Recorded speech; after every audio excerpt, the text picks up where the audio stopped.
लेकिन जब खुदा किसी शख्स को बुलाता है तो वो खुदा की सूरत और शबीह की मानद होता है, यानी कलाम उसके अंदर जिंदा होता है। जिसको खुदा बुलाता है उसके अंदर कलाम परवान चढ़ता है, उसके अंदर लोगों का असर और रसूख परवान नहीं चढ़ता कि मैं लोगों की फिक्र करूं, लोग मुझसे नाराज होंगे। मेरे और आपके जमाने के नबी ने कहा मुझे खादमों को नाराज करना ज्यादा पसंद है बजाय इसके कि मैं खुदा को नाराज करूं। आप कोई खादम नाराज होता रहे, खादम की कोई परवाह नहीं है मुझे। जो कहते नहीं नहीं नहीं, सादा ईमान के साथ, ईमान तो अबलीस भी रखता है, बस ईमान रखो लोग बदल जाएंगे। लोग नहीं बदलते, लोगों को सुनाना पड़ता तब जाकर सुनकर बदलते हैं।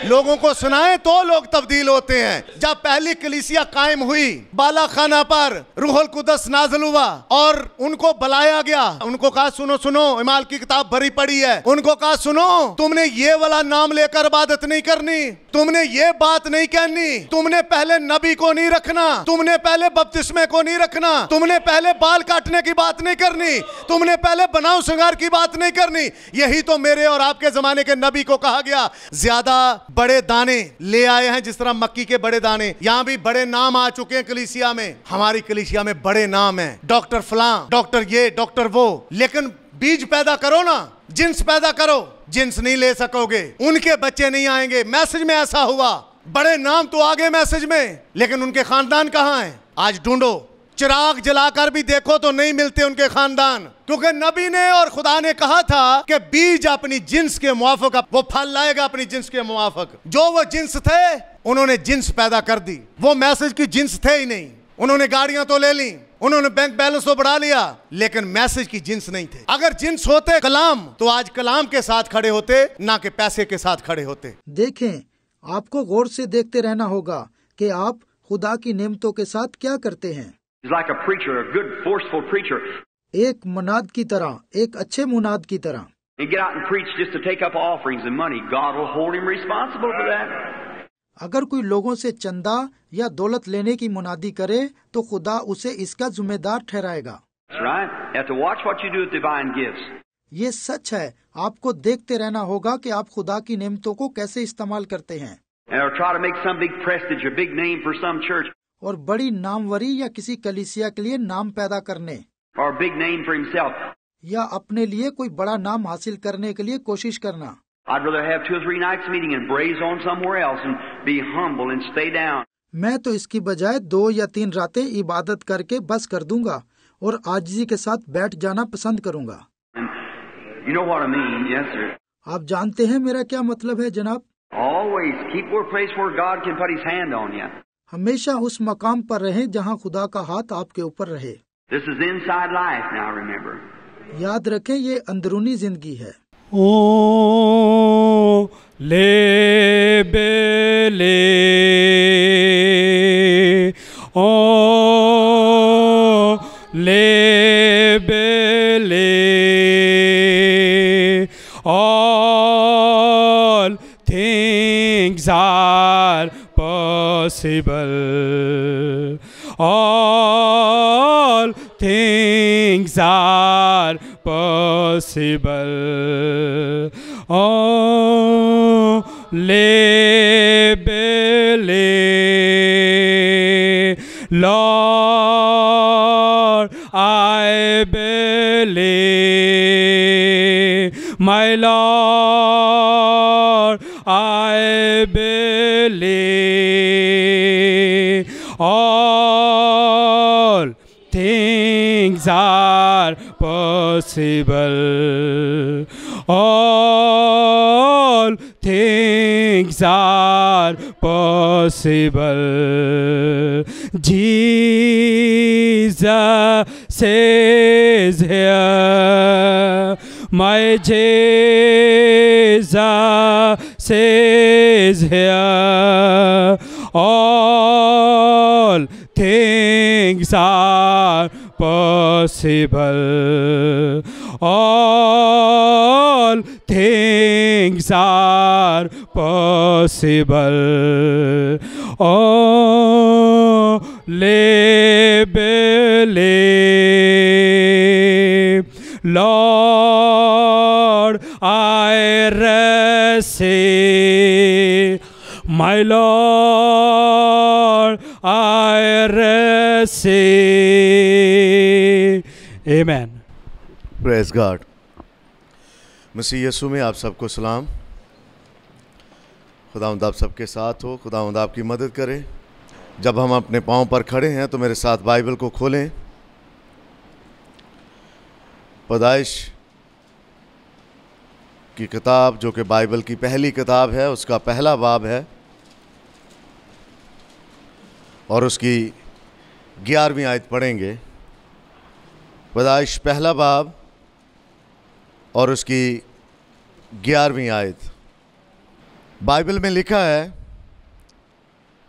और खुदा ने कहा कि ज़मीन घास और बीजदार बूटियों को और फलदार दरख्तों को जो अपनी अपनी जिन्स के मुआफ़िक फलें और जो ज़मीन पर अपने आप ही में बीज रखें उगाए, और ऐसा ही हुआ।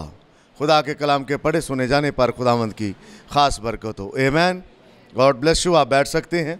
खुदा मेरी और आपकी मदद करे कि जो आयत आपके सामने रखी गई है उसको हम समझ सकें। खुदावंद के कलाम को जब जब हम पढ़ते हैं, मैंने कई बार आपके सामने इन लफ्ज़ों को रखा है और आज फिर दोहराता हूँ कि ये बाइबल बहुत पुरानी है, पर जब जब हम इसको पढ़ते हैं ये मुझे और आपको कुछ न्याय देती है। आमीन। कभी इसने मुझे और आपको शर्मिंदा नहीं होने दिया, कभी मायूस नहीं किया, बल्कि हर बार बाइबल मेरी और आपकी मदद करती है। तो जिस जगह से मदद आती है उस जगह से अगर इंसान दूर होता है तो वो उसकी अपनी कोताही है। वो झाड़ियों में फंस जाता है, वो मुसीबतों में फंस जाता है, तो ये उसकी एक अपनी वजह है। बल्कि खुदा तो हर वक्त मेरी और आपकी मदद करने के लिए तैयार रहता है, लेकिन मैं और आप थोड़ी सुस्ती करते हैं, खुदावंद के हुजूर से थोड़ा दूर होते हैं, जिस वजह से फिर मेरे और आपके ऊपर मुश्किलें आती हैं, मुसीबतें आती हैं और हम थोड़ा परेशान भी हो जाते हैं। लेकिन खुदा मुझे और आपको कभी परेशान देखना नहीं चाहता। खुदा मेरी और आपकी मदद करता है हर सूरत में, और वो करना भी चाहता है। इसलिए मैं इससे पहले कि थोड़ा मैसेज में चलूं, हमारा जो चर्च है, आप और मैं जानते हैं कि हम कितने के लोग हैं। खुदावन ने एक छोटा झुंड रखा है और इस छोटे झुंड की रहनुमाई भी खुदा ही अपने रूह के वसीला से करता है। आमीन। कभी ऐसा हुआ नहीं है कि खुदा ने हमारी रहनुमाई ना की हो। खुदा हर बार मेरी और आपकी रहनुमाई करता है और मदद करता है खुदा, क्योंकि खुदावंद अपने कलाम के सबब से मुझे और आपको हर रोज़ नई राह पर लेकर चलता है। आमीन। इसलिए फ़र्ज़ करें एक मैं कलीसिया का पास्टर होते हुए मेरे घर में अगर कोई फंक्शन आता है और मैं उस फंक्शन को चर्च के टाइम पे और चर्च वाले दिन ही ऑर्गेनाइज करूं, तो मुझसे कम अकल बंदा कोई नहीं होगा। ये मैं बातें अपने लोकल चर्च से कर रहा हूं।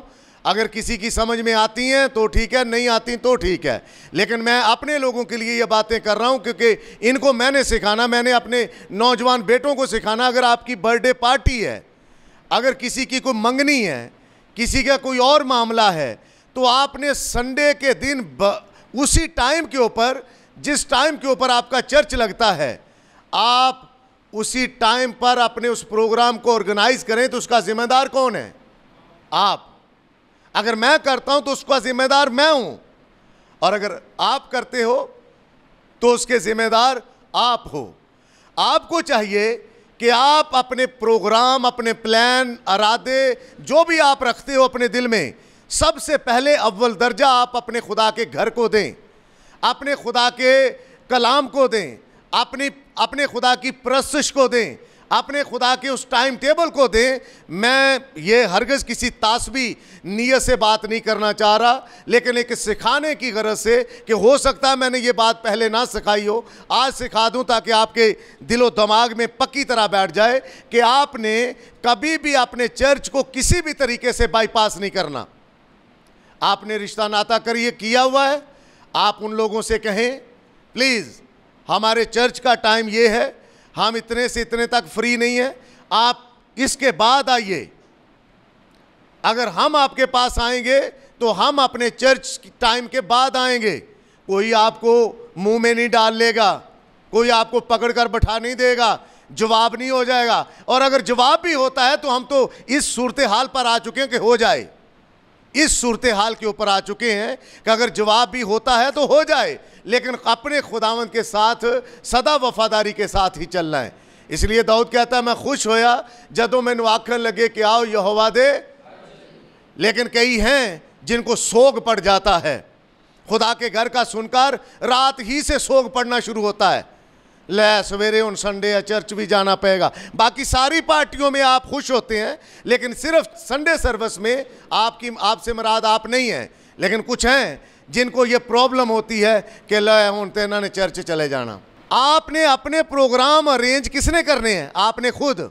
आप एक फैमिली 3-4 और फैमिलीज को बिजी कर लेते हो अपने साथ। अगर वो नहीं आते तो उनके साथ आपकी नाराजगी बनती है, साढ़े ते घर नहीं बड़े। वजह क्या है? आपने गलत दिन के ऊपर, गलत टाइम के ऊपर अपना प्रोग्राम ऑर्गेनाइज किया। जब आपने अपना प्रोग्राम गलत टाइम पर और गलत दिन के अंदर रखा, क्योंकि मैं यहां से यही सिखा रहा हूं कि खुदा के दिन को कभी बाईपास नहीं करो, खुदा के घर को कभी बाईपास नहीं करो, क्योंकि खुदावंद की इसमें खास मर्जी है। खुदावंद आपको अलग करना चाहता है। मेरी डे 1 से यही आपसे इल्तजा है और यही सिखाता रहूँगा कि खुदा आपको अलग करने के लिए बुलाता है। कभी खुदा आपको मिक्स नहीं करना चाहता कि आप मिक्स लोगों के साथ चलते रहें। खुदा आपसे ये डिमांड नहीं करता, बल्कि खुदा तो यही चाहता है कि आप अपना फैसला दूसरों के सामने रखो। हमारा चर्च है, हम संडे सर्विस करके उसके बाद आएंगे। ये वो मामलात हैं जो आपको मैंने सिखाने हैं। अब आप अगले आने वाले दिनों के अंदर आप कोई भी प्रोग्राम तरतीब देते हो, तो अगर आप चर्च टाइम के ऊपर रखते हो या चर्च मीटिंग्स के दिनों के अंदर रखते हो या उसको दूसरों को कहते हो, तो कोई नहीं आने वाला। आपने गलत दिन के अंदर रेंज कर लिया है, लोग नहीं आ सकते। आप सबको बाईपास नहीं करवा सकते चर्च, क्योंकि बाइबल कहती है कोई चिराग जलाकर पलंग के नीचे नहीं रखता। आप चर्च भी आते हो और फिर भी अभी तक छुपे हुए हो। आपका वो रूप अभी तक बाहर नहीं आया, तो कब आएगा? ये रूप तीसरे दिन बाहर आ जाता है, जब किसी दुश्मन ने कड़वे दाने बीज बो दिए। तो बाइबल तो कहती जब सुबह उन्होंने देखा तो अच्छे बीजों के साथ कड़वे दानों की भी पत्तियां निकली हुई थी। उन्होंने पत्तियों से पहचान लिया, उनके कामों से पहचान लिया कि ये ठीक लोग नहीं हैं, ये ठीक बीज नहीं है, हमें इनको उखाड़ना है। तो खुदा ने कहा, यानी तमसील के अंदर यीशु मसीह ने सिखाया कि नहीं, तुम इन दोनों को इकट्ठा बढ़ने दो, लेकिन जिन्स वो अपनी ही लेकर आएंगे। और बाइबल बयान करती है कि वो खेत के अंदर दोनों इकट्ठे बढ़े, पर वक्त के ऊपर पहले कड़वे दानों को अलग कर लिया गया, उनके गट्ठे बांध दिए गए ताकि उनको जलाया जाए। एक वक्त आएगा कि वक्त आने के ऊपर आपके ऊपर सब कुछ ठीक ठाक रोज़े रोशन की तरह खुलकर आपके ऊपर सामने आ जाएगा और आप उन चीज़ों को जान पाएंगे। लेकिन ज़रूरी ये बातें हैं कि कम से कम आप खुदावंद के लिए यहाँ गैरत तो रख सकें। अपने दिल के अंदर अपने अमल के थ्रू कोई ना कोई खुदा के कलाम की आपके अंदर कोई गैरत तो हो। आप हर जगह सबके साथ नहीं मिल सकते, फिर आपके ऊपर मुश्किल आती है, मुसीबत आती है। दाऊद ने कहा, खुदावंद मुझे इतना देना, ऐसा ना हो कि मैं ज़्यादा मुझे मिले और मैं खाकर शेर हो जाऊं और इतनी मैं उस हालत के अंदर आ जाऊं कि पूछूं खुदा कौन है, मुझे सिर्फ इतना ही देना। तो मैं अपने लोगों से कहना चाहता हूं, मैंने बार बार लोगों को कहा, खुदा ने आपको काम दिया है, अच्छी बात है, खुदा ने आपको ड्यूटी दे दी है, अच्छी बात है, लेकिन जब से ड्यूटी मिली आप चर्च नज़र ही नहीं आते। जब से कोई नई सहेली मिली आप बस गायब हैं, जब से कोई नया दोस्त मिला आप गायब हैं। तो खुदा उस नए दोस्त को परे करेगा। आप क्या चाहते हैं कि वो, क्योंकि नबी ने कहा खुदा आपके बदन को तकलीफ देता है ताकि आपकी रूह निजात पाए। आप नहीं समझ पाते। जब से आपको नौकरी मिली आप चर्च से गायब हैं। जब से आपको नए दोस्त मिले आप चर्च से गायब हैं। वजह क्या है? आपका दोस्त आपको चर्च से दूर रखे हुए है, आपकी नौकरी आपको खुदा के घर से, आपके पुलपट से दूर रखे हुए है। तो आप क्या पा लेंगे? क्या चीज आप हासिल कर लेंगे? ब्रदर, मेरे और आपके प्लान बहुत गलत हैं, नाकस हैं, मिट्टी हैं, धूल हैं, कुछ नहीं है। पर खुदावंद के प्लान सच्चे हैं। कल परसों एक जहाज क्रैश हुआ इंडिया का। कमोबेश 242 या 272 लोग उसमें सवार थे। सारे के सारे एक ही जगह पर मर गए। उसमें एक फैमिली थी जो डॉक्टर लेवल की थी, हस्बैंड भी डॉक्टर था, बीवी भी डॉक्टर थी, छोटे छोटे बच्चे थे। उनके कितने प्लान थे कि हम यूके जाकर शिफ्ट हो जाएंगे, हम ऐसे कर लेंगे, हम वैसे कर लेंगे। क्या हो पाए? नहीं हुए। मैं आपसे कहना चाहता हूं, आप ज्यादा से ज्यादा कमाकर क्या हासिल कर लोगे अगर हमेशा की जिंदगी का नुकसान कर लिया? पॉपुलैरिटी हासिल करना चाहते हो, पॉपुलैरिटी हासिल करके अपनी जिंदगी का नुकसान कर लो, क्या हासिल आपको? आप बहुत कुछ अपनी जिंदगी में बढ़ाना चाहते हो, लेकर आना चाहते हो, अगर जिंदगी हमेशा की आपके हाथों से निकल जाए तो क्या हासिल आपको? कोई चीज आप हासिल नहीं कर सकते। यह पिछले दिनों में इतनी गर्मी पड़ी, 46, 47 गया, बर्दाश्त से बाहर हो गया। तो दोज़ख की आग 46, 47 नहीं है, उसकी तो पता नहीं कितनी आंच है। देखना चाहोगे जाकर? अगर नहीं देखने तो अपने काम, अपनी हरकतें सीधी करो। अपने चर्च को बाईपास करना छोड़ो, अपनी इबादत को बाईपास करना छोड़ो और सिर्फ अपने खुदावंद के नाम को इज्जत और जलाल देने के लिए उसके दर पर दौड़े चले आओ। क्योंकि आपके सिवा खुदावंद किसी और के साथ कोई डील नहीं करने वाला। उसने बनाए आलम से पेशतर मुझे और आपको चुना है, वो मुझे और आपको ही सीधा करेगा। खुदा यूना का कोई नेमोल बदल नहीं रखता। खुदा ने यूना ही को चुना था कि यूना ही निनवा में जाएगा। और मैं आपको एक और तजर्बे की बात करता हूं। मैंने अनाउंस किया था कि आप फ्राइडे के दिन मेरे साथ रोज़े में आ सकते हैं।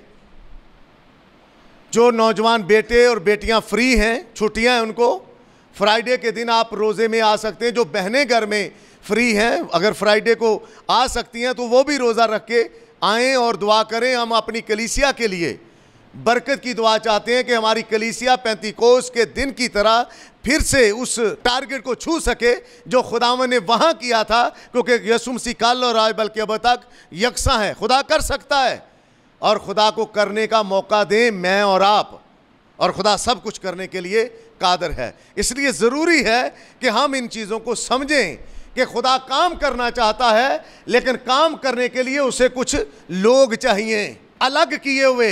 जो अलग नहीं है खुदा उनके साथ कभी डील नहीं करता, पर जो अपने आप को अलग कर लेते हैं खुदा उनके साथ डील में आता है और कहता है ले मेरे बेटे ये काम कर, और फिर वो काम करने के लिए तैयार भी हो जाते हैं। उनके ऊपर चाहे कितनी भी सख्ती आए। अब्राहम अलग किया हुआ शख्स था और उसको कह दिया खुदा ने कि अपना बेटा ही कुर्बान कर दे। क्या वो रुका? नहीं रुका। उसे तो खुदावंद के आगे हाथ पांव रगड़ने चाहिए थे। ओ खुदावंद क्या कर रहा है, 100 साल में बच्चा दिया, अब उसकी कुर्बानी कैसे दे दूं? वो रुका नहीं है। खुदा मेरे और आपसे ये डिमांड नहीं करता, पर खुदा चाहता है कि मैं और आप टाइम दें खुदावंद को, खुदावंद की इबादत को बाईपास नहीं करें, खुदावंद के फजल को। ब्रदर ब्रैनम ने कहा अगर इजराइल ने सबसे बड़ी कोई गलती की तो उन्होंने फजल को रद्द किया और शरीयत मांग ली। जब जब आप फजल को रद्द करेंगे आपके ऊपर कोई कानून, कोई ला तो आएगा, पर जब आप फजल के नीचे रहेंगे आप सदा चलते रहेंगे। पर फजल को बाईपास करने की कोशिश करेंगे तो फिर आपके ऊपर कोई ना कोई कानून आएगा, और जब कानून आएगा, कानून आपके साथ हमदर्दी नहीं करेगा, कानून आपके साथ किसी तरह शफकत से पेश नहीं आएगा, बल्कि वो सख्ती करेगा। कानून हमेशा सख्त होता है। इससे पहले कि आपके ऊपर कोई कानून लागू हो जाए, आपके ऊपर जो फजल चल रहा है आपको कोई नहीं कुछ कहता, आप उस फजल के तहत अच्छी तरह चलते रहें। आमीन।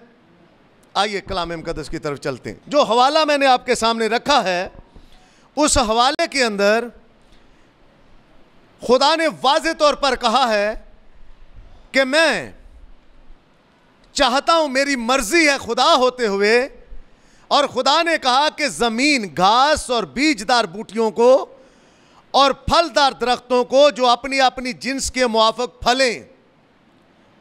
क्या बाइबल कहती है? ये जो दरख्त फलें, बूटियां निकलें, बीजदार दरख्त आ जाएं, फल आ जाएं, ये अपनी अपनी जिन्स के मुआफिक फलें।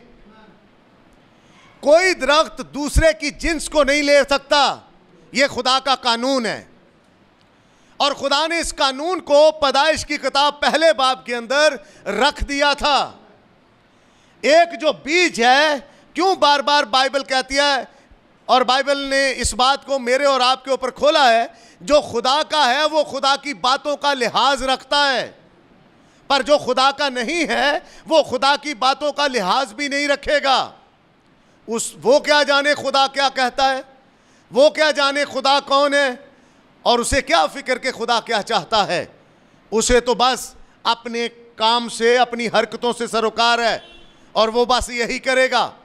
हर बार मैं आपको यही सिखाने की कोशिश करता हूं कि जो खुदा की है बेटी, वो खुदा के सिलसिला में चलती रहती है, पर जो दुनिया की है उसके साथ लाख मगज मार लें, वो कभी खुदा की बातों की तरफ नहीं आने वाली, वो कभी खुदा की बातों को नहीं सुनने वाला। क्यों?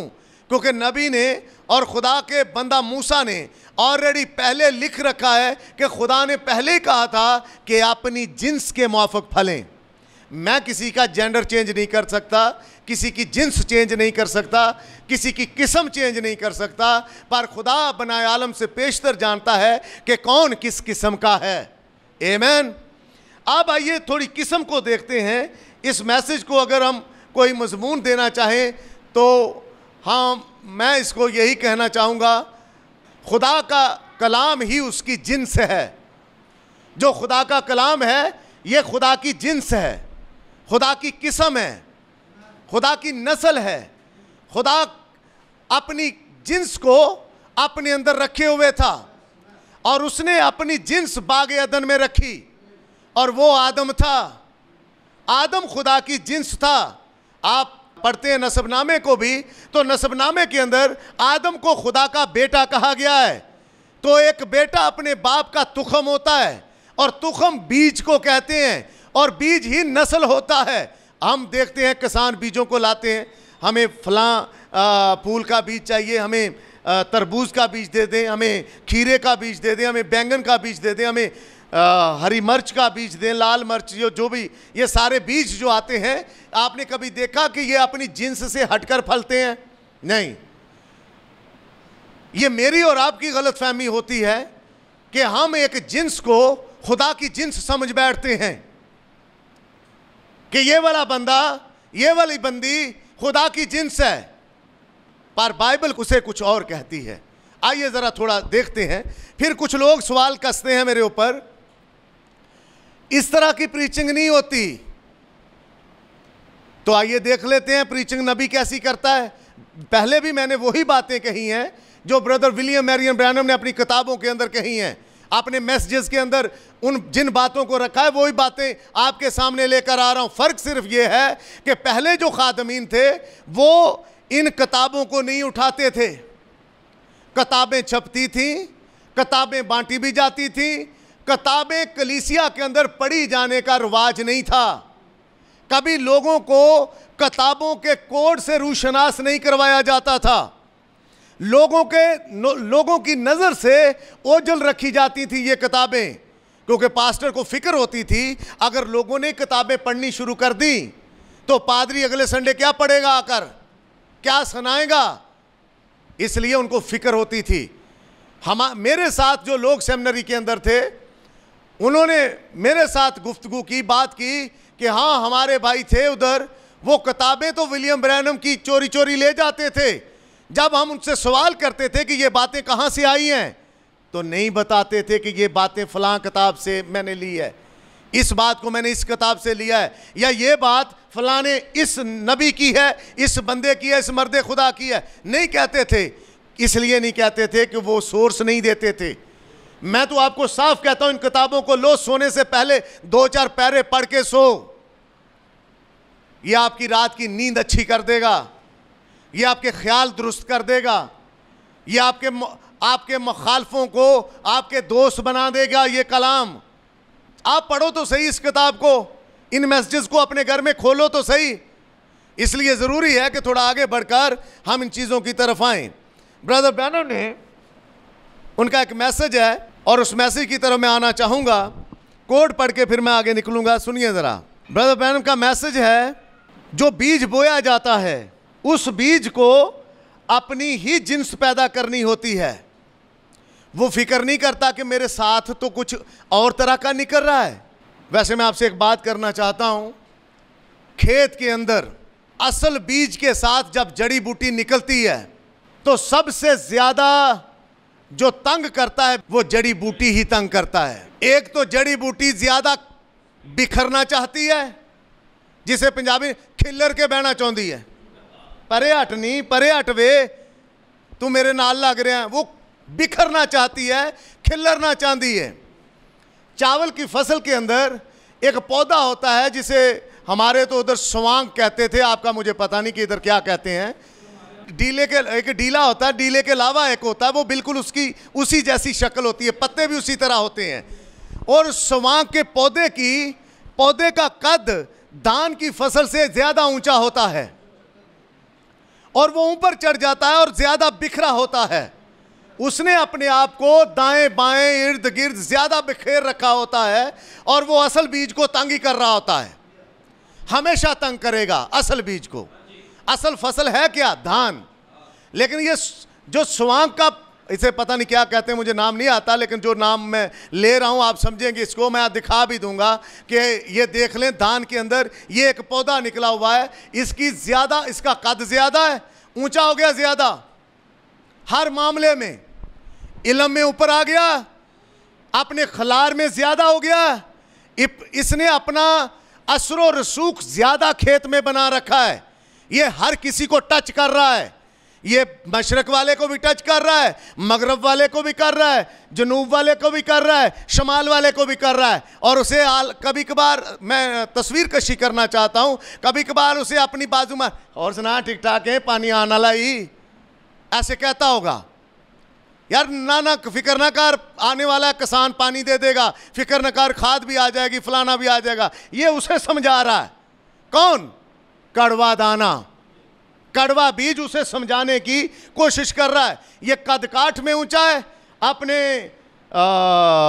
असरो रसूख में ज्यादा है और खड़ा होता है। लेकिन जो चारा जानवरों का लेने जाते हैं ना, उनकी नजर होती है, मैं काटता रहा हूं इनको, ऐसी फसल को, वो देख लेते हैं एनो कटना बार, वो उसे काट कर उसका छोटे छोटे पीस करके चारा बना के मशीन में डाल के उसके छोटे छोटे पीस हो जाते हैं और जानवरों की खुरली में चला जाता है।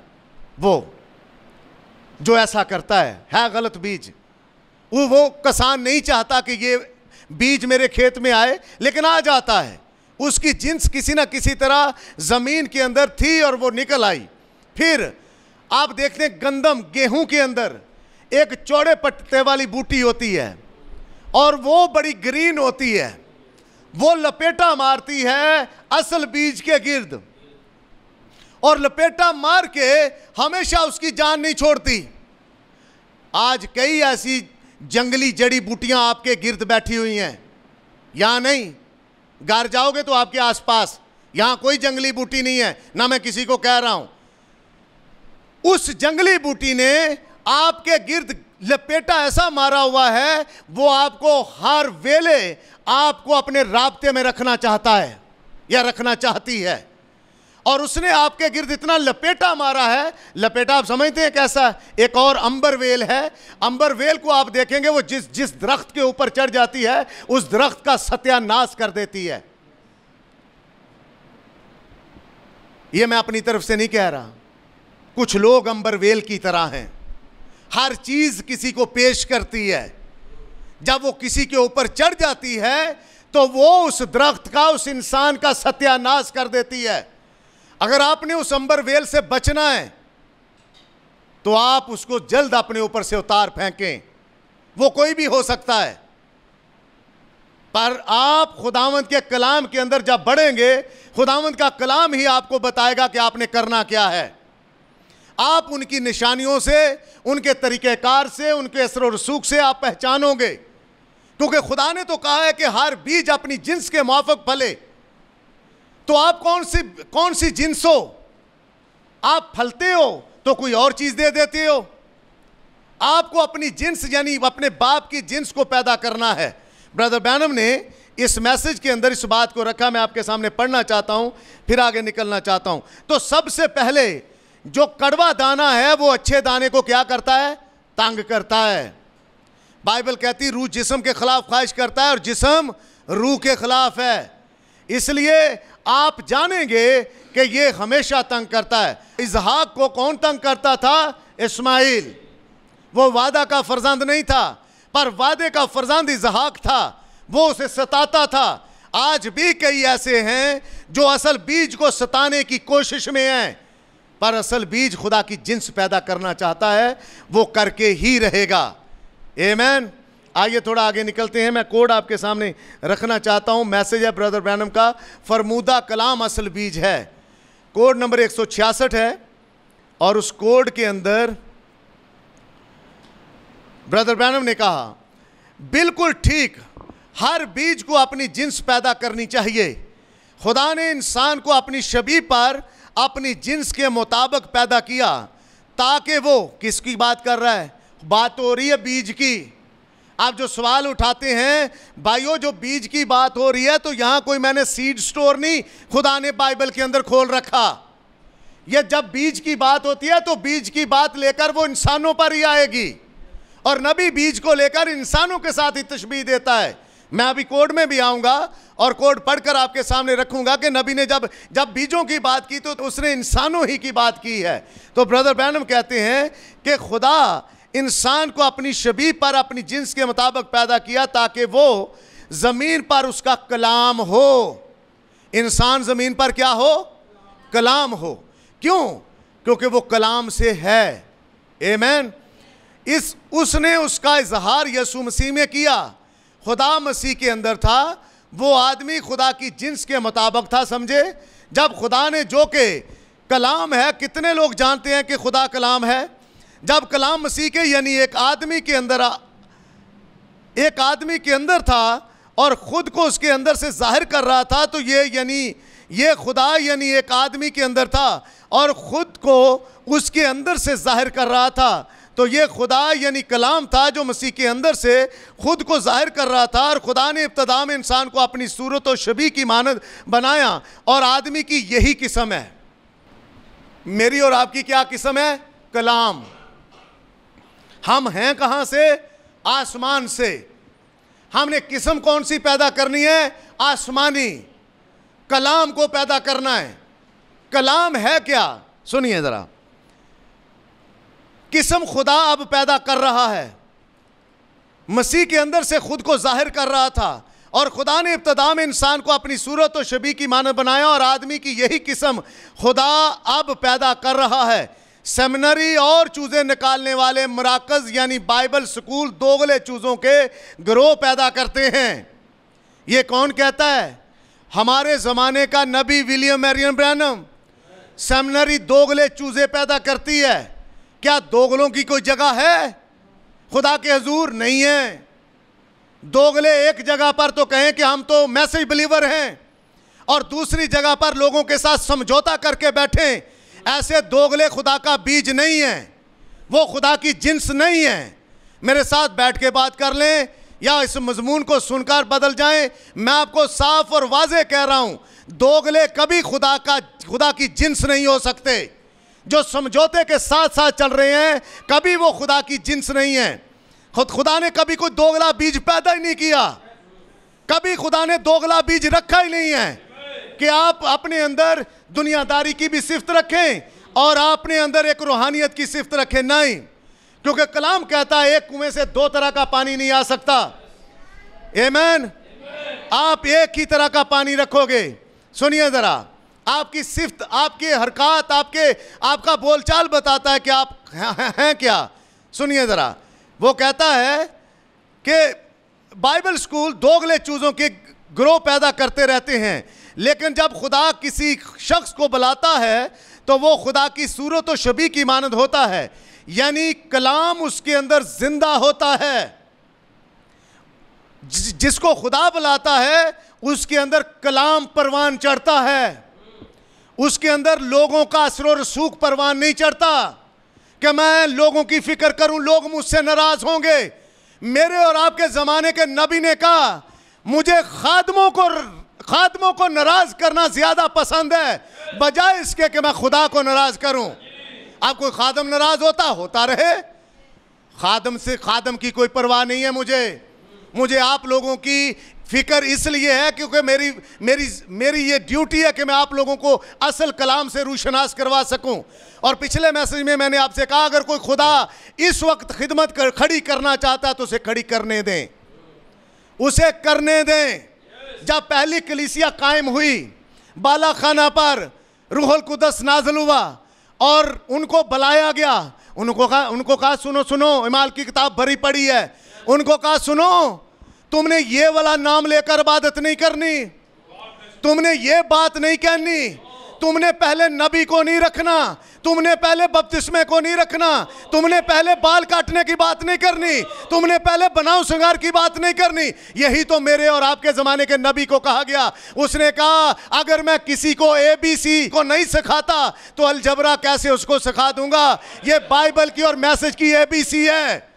आप हमें ABC से मना कर रहे हो कि ABC में ना सिखाऊं लोगों को। मैं सिखाऊंगा अपनी बेटियों को और बेटों को बाल बेटियों नहीं काटने, ये बाइबल कहती है। आपने पैंटें नहीं पहननी क्योंकि ये बाइबल कहती है। आपने अपनी हरकतों को ठीक करना है क्योंकि ये बाइबल कहती है। सुनिए, मैं उनकी तरफ भी आता हूं जो कहते हैं नहीं सादा ईमान के साथ। तो नबी कहता है ईमान तो अबलीस भी रखता है, ईमान तो अबलीस भी रखता है। अगर आप ईमान ही हमें कहना सिखाते हो कि ईमान ही रखो, बस ईमान रखो लोग बदल जाएंगे, लोग नहीं बदलते। लोगों को सुनाना पड़ता तब जाकर सुनकर बदलते हैं। लोगों को सुनाएं तो लोग तब्दील होते हैं। अब अगर एक बेटी की किसी तरह की कोई हरकत मैं चेक करूं, मेरा काम है पुलपट से उसे बयान करूं कि बेटा ये ठीक काम नहीं है। किसी भाई का, चर्च ऑर्डर के तमाम भाइयों का ये काम है कि आपकी सरजनश करें, और अगर आप सरजनश से दूर भागते हैं तो चले जाओ।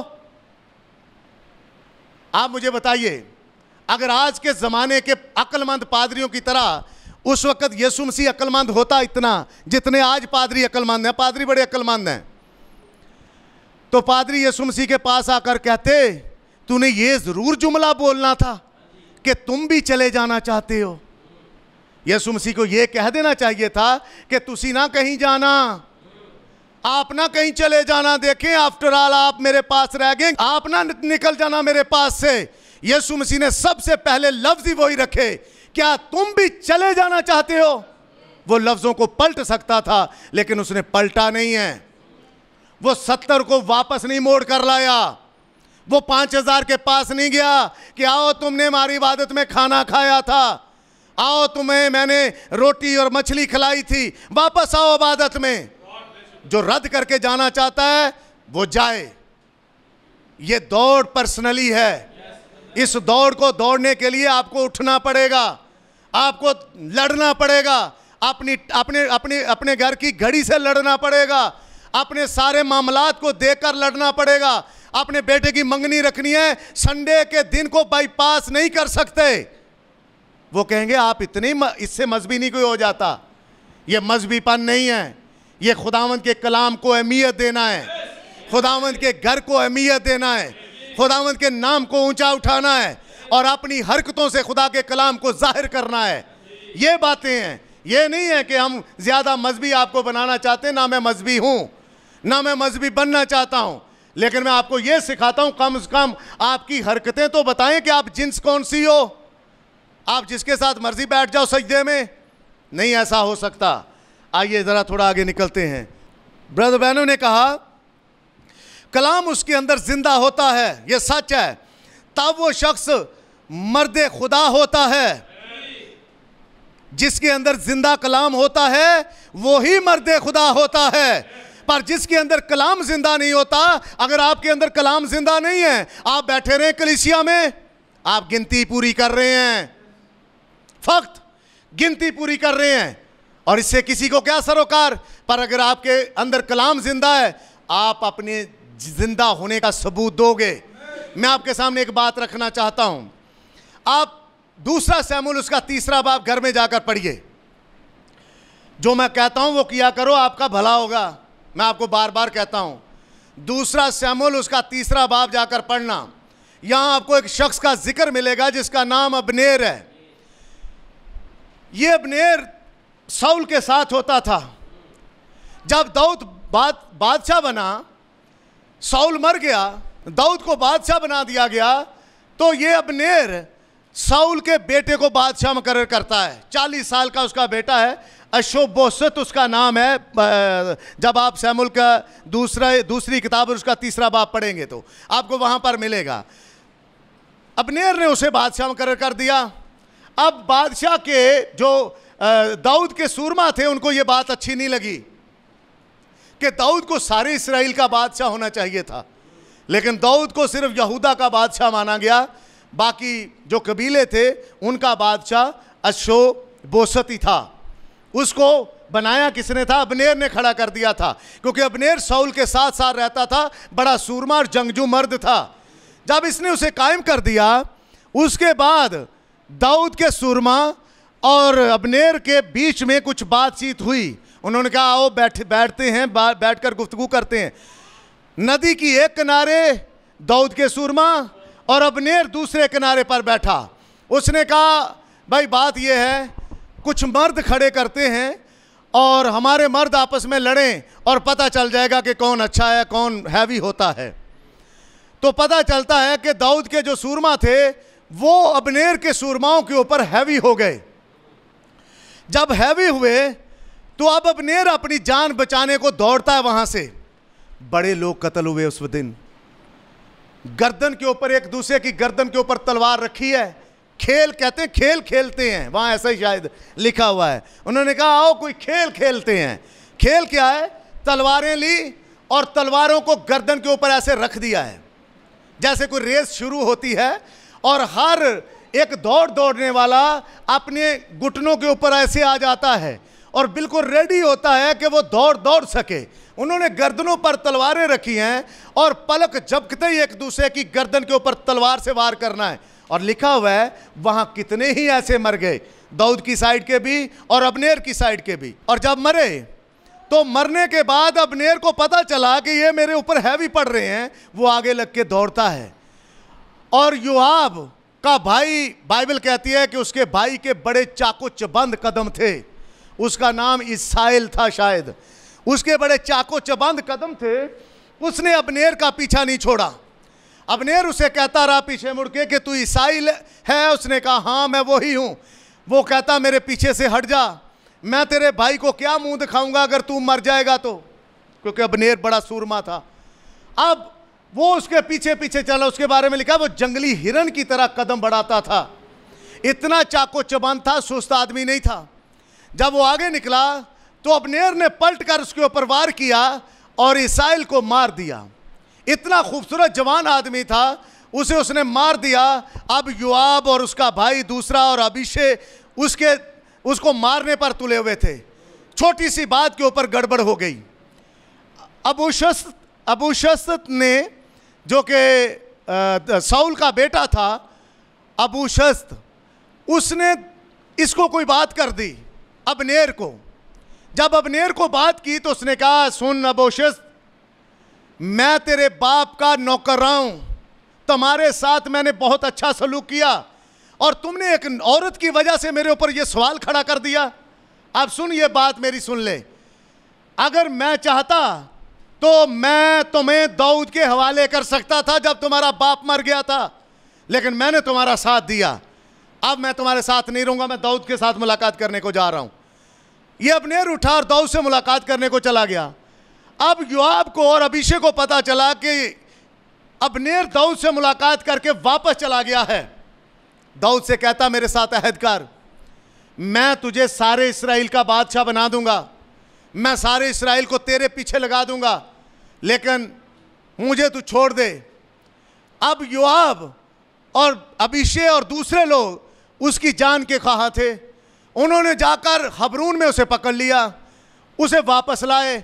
वापस लाकर योआब ने उसके पेट पर वार किया और उसे मार दिया। अब दाऊद बादशाह के बारे में लिखा है कि दाऊद इसी अब्नेर के बारे में रोता है, चिल्लाता है, रोता है और उसके जनाजे के पीछे पीछे जाता है और कहता है, अब्नेर, क्या तेरे हाथ पांव बंधे थे? तुझे किसी ने रोका था? तूने क्यों बदकारों की मौत ही मरना था? बाइबल कहती है दाऊद चिल्लाता है, रोता है, इसका रोना सुनते हैं लोग। इस्राएल मातम करता है अब्नेर के ऊपर। क्यों?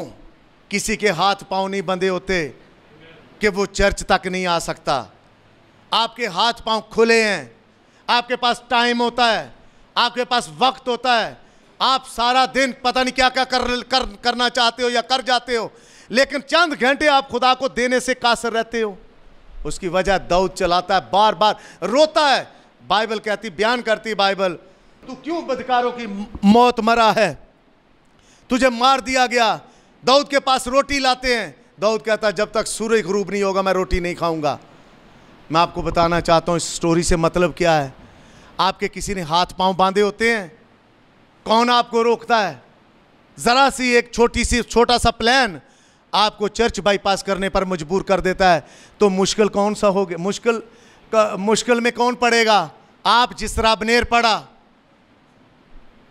इसके हाथ पांव नहीं बांधे थे, लेकिन फिर भी ये इस बात पर टला रहा कि मैं साउल के बेटे को जो 40 साल का दाऊद के खिलाफ बादशाह बना दूंगा, और उसने बना दिया और फिर मारा गया।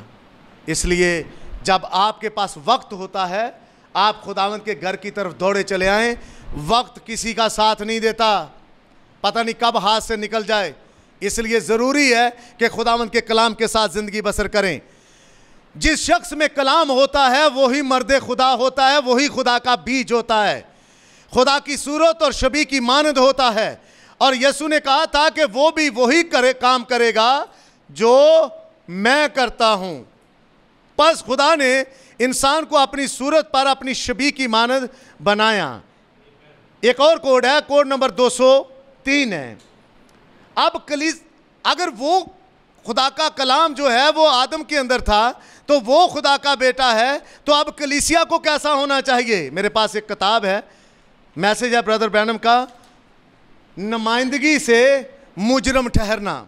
इसमें से कोड आपके सामने रखना चाहता हूं, ज़रा सुनिए ज़रा तवज्जो से। मैं कोड शार्ट करूंगा ताकि आप को के सामने मैं कुछ बात रख सकूं। ब्रदर ब्रैनम कहते हैं, 2-3 हफ्ते पेशतर मैं मगरबी रियासतों में से मेरा गुजर हुआ और मैं वहाँ गया और ख़ुद गाड़ी चला रहा था और देखता जा रहा था, और मैंने क्रिश्चियन बिजनेसमैन से मिलने जाना था, और मैं देख रहा था कि इश्तिहारी तख्तों पर इश्तिहारबाजी देखकर शादमान हुआ मैं, और मैंने उनको देखा इश्तिहारों को। और आप इर्द गिर्द का जायज़ा ले सकते हैं कि लोगों ने जहनों में और उनके दिलों में क्या है। आप लोगों के इश्तिहारों से, लोगों की बोलचाल से आप अंदाज़ा कर सकते हो कि उनके जहनों में चल क्या रहा है। अब कोई मुझे शख्स मिले बाज़ार में चर्च के टाइम पे, मैं उसे बोलूं भाई जी किधर? बस आ रहे हैं। कहाँ जा रहे हैं? बस की दसिए तनू ना आके दस दें। तो मुझे अगर मैं खुदा का बेटा हूं या अगर आप खुदा के बच्चे हैं, तो आपको पता चल जाना चाहिए कि उनके जहनों में चल क्या रहा है, वो चाह क्या रहे हैं। इसी बात को ब्रदर ब्रैनम लेकर कहते हैं, मैं इश्तिहारों को देखता हूं और फिर मैं देखकर कहता हूं कि इनके जहनों में क्या चल रहा है। जैसा कि मैं अक्सर कहता हूं कि मुझे किसी के घर में जाने दें और हम देखेंगे कि वो किस किस्म की मौसीकी सुनते हैं। आप किसी के घर जाएं, वहां किस किस्म की मौसीकी लगी हुई है, आपको अंदाजा हो जाएगा कि ये कौन लोग हैं। आप मुझे फ़ोन दें, आपका स्टेटस, आपकी डीपी मुझे बताएगी कि आप किस किस्म के हैं। ये आपका फोन बताएगा। 24 घंटे आपके यहां हैंड फ्री लगी है, आपकी हरकतें बताती हैं आपको किस किस्म के हैं। आप अपने फोन से जुदा नहीं हो पाते, आपकी हरकतें बताती हैं आप क्या हैं। आप फोन के गुलाम हैं, फोन ने आपको गुलाम कर रखा है। आपको किसी की परवाह नहीं, आपको सिर्फ फोन चाहिए और सब कुछ आपका फोन ही फोन है। चलिए थोड़ा आगे चलते हैं। कई बार ये बातें की हैं मैंने। उनकी मौसीकी सुनेंगे तो आपको पता चल जाएगा। मुझे देखने दें कि वो किस किस्म की किताबें पढ़ते हैं। आपके हाथ में क्या है मुझे पता चल जाएगा कि आप क्या हो। मैं जिन्स बताने लगा हूं, नबी जिन्स बताने की कोशिश कर रहा है। और वो किस किस्म के गाने गाते हैं, उनके घर में किस किस्म की तस्वीरें हैं, तो मैं आपको बता सकता हूं कि उस शख्स की फितरत किस किस्म की है। अगर कोई नूर जहान के गाने सुनता है तो ज़ाहिर बात है उसकी साफ फितरत जाहिर है। हम भी सुनते थे, एक वक्त में हम भी सुनते थे, लेकिन अब हमारे सामने चलते हैं, हमारी कोई दिलचस्पी नहीं है। हम लोगों को मना करते हैं, भाई इनको छोड़ो, क्या लगा रखा है, पीछे करो, इनको बंद करो। ऐसा इसलिए नहीं कि वो खा जो भी गवाही देते हैं इसके बरक्स फल पैदा करते हैं कि वो क्या चीज़ है। गवाही अच्छी देते हैं, मैं मैसेज का हूँ, मैं मैसेज की हूँ, इतने सालों से हमने मैसेज को कबूल कर रखा है, लेकिन उनके फल कैसे हैं? उनकी गवाही के बरक्स हैं। पौधा नीम का, ऊपर लगे जामन, अकल दंग नहीं रह जाएगी। ऐसा ही कुछ इंसान कर रहे हैं खुदा के बच्चे, लेकिन गवाही कैसी है? अच्छी नहीं है। अगर आप जो बैठे हो आपकी अच्छी गवाही नहीं है तो आज से अच्छी करनी शुरू कर दें। तो भी आप अपनी कोशिश से नहीं बल्कि खुदा को कलाम को सुनने से होती है। नबी कहते हैं मैंने नोट किया हम बहुत बड़ी साइंसी कौम, साइंसी दुनिया में हैं। मैंने तशहीरी तख्तों पर नोट किया, ये जो साइन बोर्ड लगे हैं ना, हमारे आजकल तो इलेक्ट्रिक आ गए हैं, अभी आए हैं, दुनिया में बहुत पहले चल गए थे। साइन बोर्ड जो चले हैं उनको क्या कहते हैं? SMD जी बोर्ड जो लगे हैं, जिनके ऊपर टूथपेस्ट की इश्तहार चलता है, जिनके ऊपर मोटर का इश्तहार चलता है, ये जो बने हैं बोर्ड, इनकी नबी बात कर रहा है। और नबी कहते हैं नोट किया ख़ास तौर पर मगरबी मक्की की पट्टी में एक आदमी मक्की का बूटा पकड़े हुए उसे छील रहा है और कहता है ओ अरे कैसी मक्की है। ये एक मालूम शुदा मखलूत मक्की थी। मक्की समझते हैं आप? मकई कह लेता हूँ, हो सकता है मक्की ना आप समझें। मकई, जो मकई है ब्रदर ब्रैनम कहते हैं ये मखलूत शुदा है, इसे हाइब्रिड कर दिया गया है, इसको दोगला बना दिया गया है। किसको? मक्की को। बोर्ड कहाँ देख रहे हैं? रोड के ऊपर। और रोड के ऊपर देखकर वो कहते हैं मैं गौर कर रहा था, अलबत्ता मैं वे सफ़र चल रहा था, मैं अपने आप में इस पर सोचता रहा। आप मज़ीद अपना रेडियो चलता हुआ नहीं रख सकते, क्योंकि बिलखुसूस उन इलाकों में जहां हर स्टेशन पर वो वाहियात मौसीकी और हर तरह का दीगर सब कुछ आप जानते हैं कि रॉक एंड रोल होता है, और आप बस नहीं रख सकते, वो उसे जारी नहीं रख सकते। आप उसको घुमा देंगे उसके नाब को और वो बदल जाएगा। बस मुझे यकीन है कि शायद खुदावंद मेरी मदद कर रहा था और मैंने अपने नक्शे की पुष्ट पर लिख दिया मखलूत। क्या लिख दिया?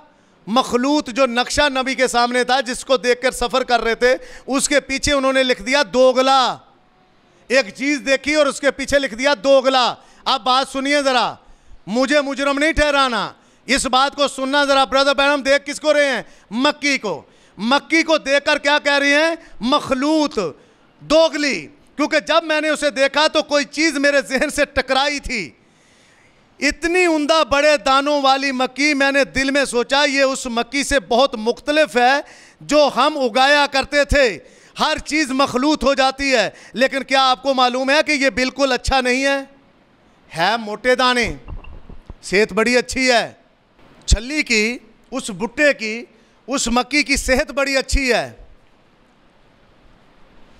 क्योंकि किसी ना किसी तरह उसके अंदर मिलावट आ चुकी है, मखलूत हो चुका उसका बीज, और मखलूत बीज जो होता है वो ज़्यादा मोटा ताज़ा हो जाता है, और मोटा ताज़ा होने की वजह से दुनिया उसे चाहती है कि ये अच्छा बीज है। सुनिए ज़रा, फिर मैं पहाड़ों पर चला गया और एक गाइड जो मेरे साथ था वो मुर्गी पालने वाला था, और वो मुर्गियां पालने के साथ अज़ाफ़ी तौर पर पहाड़ों में गाइड का काम भी करता था। बहुत अच्छा आदमी था, और जब मैं उसे मालूम हुआ कि मैं खादम हूँ तो उसने फ़ौरन मेरे साथ मखलूत मुर्गियों पर बातचीत शुरू कर दी। कहता, पादरी साहब देखें क्या नस्ल आ गई है। फिर जब उसने ऐसा किया तो उससे मुझे और तहरीर याद आ गई जो मैंने अपने नक्शे की पुष्ट पर लिखी थी, मखलूत। खैर, जब हम पहाड़ पर अपने सफ़र पर थे, मैंने उससे कहा मैं ऐसी मुर्गियों के बारे में कुछ और सीखना पसंद करूंगा। उसने कहा साइंस ने बहुत बड़ा काम किया है। उसने कहा उन्होंने मुर्गियों को मुख्तलिफ चीज़ों के साथ मखलूत कर दिया, हत्ता कि वो यहाँ पहुँच गए हैं कि मुर्गियों की टांगें नहीं रही, बन गई गोलमोल सी। ये अपनी मुर्गियाँ अपनी टांगों पर नहीं खड़ी हो सकती, टांगें गायब कर दी हैं साइंस ने, मखलूत हो गई हैं मुर्गियाँ, टांगें और पर नहीं रहे, सिर्फ सीना ही होता है। मगर उसने कहा अब गलत हिस्सा आ गया है, लोग इसको नहीं चाहते क्योंकि ये गोश्त बहुत नरम है, और मुर्गी सिर्फ 1 साल जिंदा रहती है फिर मर जाती है। रह क्या गया है? सीना ही सीना। पहले नंबर पर साइंस ने उन मुर्गियों की टांगें गायब की, पर गायब कर दिए, और फिर मुर्गी की उम्र कितनी रह गई? 1 साल। अब नबी मुर्गियों की बात क्यों कर रहे हैं? बस मुर्गियों की बात खत्म करके आमीन कर दूं इसके ऊपर? आप इसके ऊपर खुश होंगे? ब्रदर ब्रैनम मक्की से शुरू होते हैं, मुर्गी पर आते हैं, मुर्गी से शुरू होकर फिर वो खच्चर के ऊपर आते हैं, और खच्चर को छोड़कर फिर वो कलीसिया पर आते हैं। तो क्या मैं बंद कर दूं यहां पर? नहीं जी, ये तो देखें प्रीचिंग कैसी हो रही है। प्रीचिंग वैसी हो रही है जो यहां हुई है। मुर्गियों की टांगे नहीं है। और अगर आप अपने चर्च पर ले आओ, आप ऐसा चर्च खड़ा करना चाहते हो जिसकी टांगे ही ना हो, जो अपने पांव पर ही ना खड़ा हो सके, नबी ये बात करना चाहते हैं। जदीद एक टीका लगाओ, चर्च लंगड़ा लूला हो जाए। हमेशा आवाजें दे, भाई आना जरा सहारा देना थोड़ा सा। आपके सहारे की हमें बड़ी जरूरत पड़ गई है। आपके सहारे के बगैर हम नहीं चल सकते। हम खुदा के सहारे के बगैर नहीं चल सकते। आदमियों का सहारा नहीं चाहिए, बाइकाट कर चुके हैं, आदमियों का सहारा नहीं चाहिए हमें। इसलिए क्योंकि जो आदमियों के सहारे होता है, आदमी अपना सहारा एक वक्त में पीछे कर लेता है, और जब पीछे कर लेगा बाद में आप धड़म से नीचे जमीन पर आ जाओगे। अच्छा करता है खुदा, वक्त पर आपके ऊपर इन बातों को खोल देता है कि आदमियों का सहारा नहीं लो, मेरे सहारे चलो।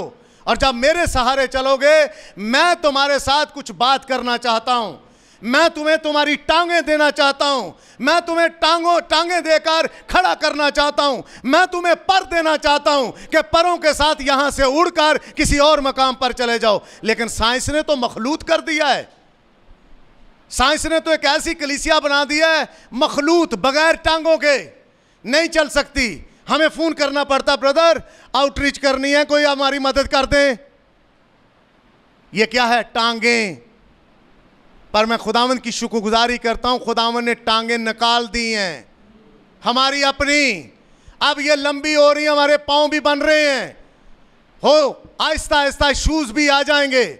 ये आपको हक हासिल है। जितना कि वो खुदा के बच्चे हैं, उतने ही मैं और आप भी खुदा के बच्चे हैं।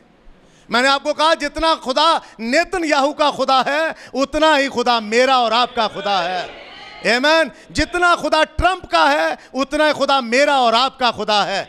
इसलिए ये ज़रूरी नहीं है कि हम इंसानों के भरोसे पर चलें, बल्कि अपने खुदा के भरोसे के ऊपर चलें। साइंस ने तो नबी कहता है उन मुर्गियों की टांगें ख़त्म कर दी, गोल फुटबॉल सा बना दिया, पर गायब कर दिए, और उनका सीने बस रह गया। उनको चाहिए क्या? अपनी खुराक। सबसे ज़्यादा गोश्त सीने पर ही होता है, बोनलेस बनता है, जिससे आप बर्गर पिज़्ज़े खाते हैं ना आप लोग, खास तौर पर ये वाला हिस्सा ज़्यादा पसंद करता बर्गर पिज़्ज़ा। लुका शवारमा ले आई, डबल शवारमा ले आई लुका चीज़ वाला। तो ये वो चीज़ें हैं जो आप चाहते हैं। उन्होंने, नबी ने कहा 1 साल मुर्गी की ज़िंदगी होती थी। और इसको यहाँ पर ना छोड़ें, मुझे इसकी समझ आती है। ऐसा चर्च जिसकी टांगे नहीं होती 1 साल ही जिंदा रह सकता है। 1 साल। जिन्होंने सिखाया नहीं है उनके चर्च आज ताले लगे पड़े हैं, बंद हैं आज। अगर कोई है भी तो एक भेड़िया सिफ्त खादम उधर बैठा हुआ है और लोगों की जिंदगियां बाबरकत नहीं है। सुनिए, थोड़ा आगे चलिए। तो नबी बात मुर्गियों की क्यों कर रहे हैं? मुर्गियों तक ही छोड़ दें? नहीं, वो मक्की से शुरू करके मुर्गियों तक आते हैं। अब आगे सुनिए जरा वो क्या कहते हैं। ये शुरू ही से तकरीबन मुर्दा होती है। आप देखते हैं कि ये मिलावट ज़दा है, ये ठीक नहीं है, इसमें कुछ बेहतरी नहीं। और ज़्यादातर लोग जो लजीज मुर्गी का खाना खाना चाहते हैं वो देहात में जाते हैं। होना ही ना गाल आ सिस्टम मानना, जो जाती ना 2 मुर्गियां तो देसी खा के आंदी।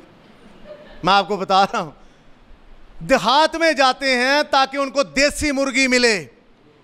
और देसी मुर्गी का गोश्त इतना लजीज भी होता है और इतना हार्ड होता है कि हमारे थे, हमने उनको ज़बह किया, 3 बार उनको वेट देना पड़ा कुकर में कि ये गल जाए, टूटता नहीं था, इतना हार्ड गोश्त था।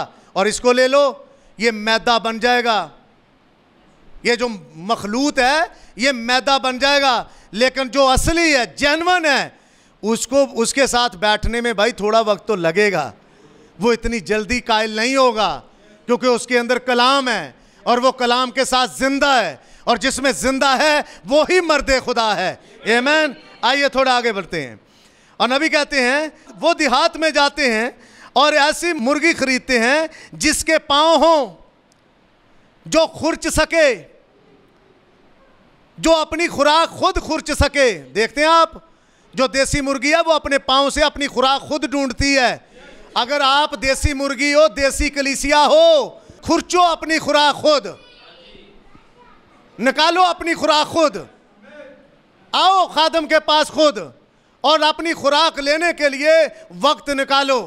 आपको पता है, जाएं आप संडे के दिन, आप मुझे पता बिरयानी के बड़े शौकीन हैं, आप जाएंगे बिरयानी आप बनाएंगे, आप बिरयानी बनाएंगे, देखना पिंजरे में वो बेचारी ऐसे ही पड़ी हुई है, बस पड़ी हुई है। और जो बंदा बेचता है वो उसे ऐसे पकड़ेगा, देसी को पकड़ कर दिखाओ मुझे, आपके पल्ले पड़ जाएगा। ये अलीना को उसने ऐसी चूंच मारी थी, इधर करके उसने ऐसे बोटी निकाल ली थी। हम क्रीम लगाते हैं कि लहू क्रीम को साइड पर कर देता है, इतना देसी मुर्गे के अंदर पावर होती थी। और वो तो आंख ही निकालने लगा था, लेकिन खुदावंद की शुक्रगुजारी है कि आंख बच गई। उसने थोड़ा सा नीचे ऐसे एक बुरकी सी निकाली है और आज तक उसके निशान है इधर। तो देसी जो जेन्युइन होता है उसके अंदर पावर होती है। ब्रदर ब्रैनम कहते हैं कलाम जेन्युइन जिन्स है, इसके अंदर पावर होती है, ये मर नहीं सकती। इसके ऊपर आप सवारी कसना चाहो, ये आपकी गद्दी गुद्दी उतार के दूर कहीं समंदर में फेंकेगा। नहीं रख सकते आप मेरे ऊपर सवारी। वजह क्या है? क्योंकि मेरे अंदर कलाम है। कोई गरूर तकबर घमंड नहीं है, सिर्फ और सिर्फ कलाम है। और कलाम मुझे बताता है कि तू है क्या, मेरी पहचान, मुझे कलाम देता है कि मेरी पहचान है क्या। आइए थोड़ा आगे निकलते हैं। उसने कहा वो देहात में जाएगा और ऐसे मुर्गी ढूंढेगा जो अपने, जिसके पाँव हों और पाँव से खुरच सके, और जिसके पर हों और वो उड़ सके। और ये देसी मुर्गी है जैसी खुदा ने बनाई थी, जेन्युइन तरीके में। लोगों ने इसको और तरीके, आप सुनिए ज़रा, ये मुर्गियों में मखलूतपन है जो इसे सीने की हालत तक ले आया है। और ये चलते हुए डगमगाती हैं और इसे स्क्रीन के ऊपर रखना पड़ता है। वो इसे बाहर नहीं रख सकते, ये खुर्च नहीं सकती, वो अपनी रोज़ी हासिल नहीं कर सकती। और गोश्त इतना गलत है कि लोग इसे इस्तेमाल नहीं कर सकते। और अगर इन मुर्गियों से और मुर्गियां पैदा करने की कोशिश की जाए तो उनके अंडों से बच्चे नहीं निकलेंगे। और फिर एक और बात है कि एक मुर्गी 1 साल ही में खुद को मौत के हवाले कर देती है। ये सिर्फ 1 साल ही जिंदा रहती है। और मैं ये मैंने ये सोचा, अच्छा अब ये तो कुछ मुर्गियां हैं, आने लगा नबी चर्च के ऊपर। अच्छा अब ये मुर्गियों का हाल है, अब तो ये सिर्फ मुर्गियों का हाल कहा है उसने, अब चर्च का हाल बताने लगा है। सुनिए जरा, ये अपनी खुराक नहीं ले सकती, इसके अंडों से इसके बच्चे नहीं पैदा हो सकते। ये कलीसिया यही लोग बैठे हुए हैं जो बड़े प्यारे बुजुर्ग खवातीन और मर्द, इनके बाद इनके बच्चे हैं, वो मैसेज में नहीं बढ़ सकते क्योंकि वो जिनसी नहीं है, मखलूत कर दिया है आपने, उनको मखलूत खुराक दी है। बेटा कोई बात नहीं, ये पुराने वक्त के लोगों के ख्याल हैं, बाल रंग भी लें ना भी रंगें, इनसे कोई मतलब कलाम को कोई फ़र्क नहीं पड़ता, इससे कोई फ़र्क नहीं पड़ेगा। लेकिन जो जेन्युइन है वो कहता फ़र्क पड़ता है। क्यों मैं टीका लगने दूं कलीसिया को? टीका नहीं लगने दूंगा कलीसिया को मखलूत होने का, इसलिए वो उसका हाथ पकड़ेगा। ब्रदर ब्रैनम ने नहीं कहा, हर बार जब वो मर्द आता था कलीसिया को उस लठ से मारता था, कलीसिया गिर जाती थी, कमजोरी में आ जाती थी, फिर जब वो अपने पांव पर खड़ी होती थी फिर वो मर्द आता था और लकड़ी के लठ से उसे इतने जोर से मारता था वो फिर गिर पड़ती थी, फिर जब वो अपने पांव पर खड़ी होती थी, नबी कहते तब मैं बच्चा था, मैं छोटा बच्चा था, मैं बड़ा फील करता था, वो औरत मेरी माँ जैसी लगती थी, वो मर्द मेरे बाप जैसा लगता था जो उस औरत को मारता था। फिर आहिस्ता आहिस्ता ब्रदर ब्रैनम कहते मेरे पट्टे मजबूत हो गए और एक दिन वो फिर अपने मामूल के मुताबिक आया, और जब आया तो फिर कलीसिया को मारने की कोशिश की। अब की बार मेरे ईमान के पट्टे मजबूत हो गए थे, मैंने उसके हाथ को पकड़ लिया, मैंने कहा अब मैं तुझे अपनी कलीसिया को मारने नहीं दूंगा, अब मैं तुझे अपनी कलीसिया को गिराने नहीं दूंगा, क्योंकि अब मैं ईमान में इस कदर मजबूत हो गया हूं। अब नहीं, बस जितना तूने कलीसिया को गिराने की कोशिश की थी, जितनी बार तूने बेइज्जत करने की कोशिश थी, हो गया, लेकिन अब नहीं, बस, क्योंकि अब ईमान के लिहाज से मजबूत हो चुके हैं, अब हमारे नाखन पर निकल आए हैं, अब हमारे पांव आ चुके हैं, हम अपनी खुराक खुद लेना चाहते हैं, हमें लेने दो, हम लेना चाहते हैं, हम इंसानों पर भरोसा नहीं रखना चाहते, ना इंसानों पर हमारा भरोसा है। अब बियाबान में भी चल रहे हैं तो हमारी चट्टान हमारे साथ है, वो हमें पानी देगा, हमारा बादल हमारे साथ है, वो साया देगा, हमारा पिलर ऑफ फायर हमारे साथ है, रात के अंधेरे में रोशनी देगा, वो हर एक सांप के मुंह को बंद करेगा, हर शेर के मुंह को बंद करेगा, और इस तरह मेरी और आपकी मदद करेगा कि हम आगे बढ़ते चले जाएं। हम है कहाँ? एक खरूज में, एक रैप्चर में हैं। अब इंसानों की रहनुमाई नहीं चाहिए, अब खुदा की रहनुमाई चाहिए। ब्रदर ब्रैनम ने कहा, सुनिए, फिर हमारे पास खच्चरों की कतार थी, पहले नंबर पर मक्की ली, मुर्गियां ली, अब वो खच्चर की बात करते हैं। फिर हमारे पास खच्चरों की कतार थी जिसे हम लिए फिरते थे। मैंने नोट किया कि खच्चर भी मखलूत नस्ल है, खच्चर पैदा करने का जिम्मेदार खुदा को कभी मत बनाइए, खुदा ने खच्चर नहीं पैदा किया, मैं आपको सही कह रहा हूं, बाइबल कहती है, और नबी ने कहा एक ही खुदा के कानून के खिलाफ जिन्स है, और वो है कौन? खच्चर। सुनिए, खुदा को कभी इससे कोई वास्ता ना था, ये इंसान था, खच्चर नहीं जानता कि उसका तल्लुक कहां से है, खुदा को कभी इससे कोई वास्ता नहीं है, इसका वास्ता इंसान से है। नबी ये कहना चाहते हैं, जुमला ये कहता है कि खुदा का इससे कोई सरोकार नहीं है, ये इंसान है जो खच्चर पैदा करना चाहता था, क्योंकि इंसान को आदत पड़ गई है। ये मखलूत एक टीका है जो कलीसिया को लगाना चाहते हैं, लेकिन नबी कहता है, सुने, वो मखलूत नस्ल है, समझे, वो नहीं जानता कि उसका बाप कौन था, ना ये कि उसकी माँ कौन थी, और वो तौलीद नहीं कर सकता, वो महज एक खच्चर है जो मौत की तरफ जाने वाली लकड़ी के सफ़र पर चल रहा है। वो खा जितनी भी कोशिश कर ले कि अपनी जिन्स पैदा कर सके, वो ऐसा नहीं कर सकता। ये सब कुछ खुदा के कलाम के बरक्स है। खुदा ने यहाँ पैदाइश 1:11 में फरमाया, हर एक बीज अपनी ही जिन्स पैदा करे, क्योंकि उसके अंदर जिंदगी है, हर बीज अपनी जिन्स के मुआफ़िक फले। लेकिन इंसान ये दिखाने की कोशिश कर रहा है कि वो अपने खालिक से ज़्यादा समझदार है। इंसान कोशिश कर रहा है कि खुदा से ज्यादा समझदार नजर आए। वो साबित करना चाहता है कि वो खुदा की निस्बत चीजों को ज्यादा जानता है। बस वो लगातार साइंस के जरिए खुदा को दिखाने की कोशिश किए जा रहा है। वो खुदा की निस्बत इस मामले को ज्यादा जानता है और खुदा उसे उसकी साइंसी तहकीक के जरिए ये सब कुछ करने दे रहा है, और ऐसा करते हुए वो खुद को कत्ल कर रहा है। खुदा उसे उसकी जहालत के हाथों ही मरने दे रहा है। किस हालत में? जहालत की हालत में। नबी ने कहा खच्चर जाहिल है, ये जाहिल जानवर है। क्या निशानियां मिलती हैं? मेरी वालदा कहा करती थी गाय का रस्सा इतना लंबा कर दो जिससे वो खुद को फांसी दे दे। खैर ये सच है, खुदा ये होने दे रहा है कि इंसान अपनी हमाकत से खुद को फांसी दे दे। वो खुद से ज़्यादा समझदार कभी नहीं हो सकेगा। खुदा जानता है कि दुरुस्त क्या है, मगर इंसान मखलूत नस्ल के ज़रिए खुदा की पैदावार करदा चीज़ों से बेहतर अशिया पैदा करने की कोशिश कर रहा है। अब खुदा ने जिस वक्त अपनी कलीसिया पैदा की, अब बारी आती है चर्च की। नबी कैसे बात लेकर आते हैं चर्च के ऊपर? मकई को लेकर, मुर्गियों को लेकर, खच्चर को लेकर, ला किसके ऊपर रहे हैं? चर्च के ऊपर। मैं किसी की बात नहीं, मैं शिकायना ग्लोरी टैबरनेकल की करूंगा। कहां पर मैं लाऊंगा? शिकायना ग्लोरी टैबरनेकल के ऊपर। हर एक बात चर्च पर आती है, क्योंकि वो कल और आज बल्कि अब तक यकसा है। नबी को मक्की पेश करने से क्या ताल्लुक? नबी ने कोई बीजों का स्टॉल लगाना है? ब्रदर ब्रैनम ने मुर्गियों को कोई स्टॉल लगाना है? मुर्गियां बयान करने का क्या वास्ता? खच्चर को क्या घोड़े पालने हैं नबी ने? इनसे वास्ता नहीं है। नबी को वास्ता अगर है तो चर्च के साथ जो बैठा हुआ है सामने।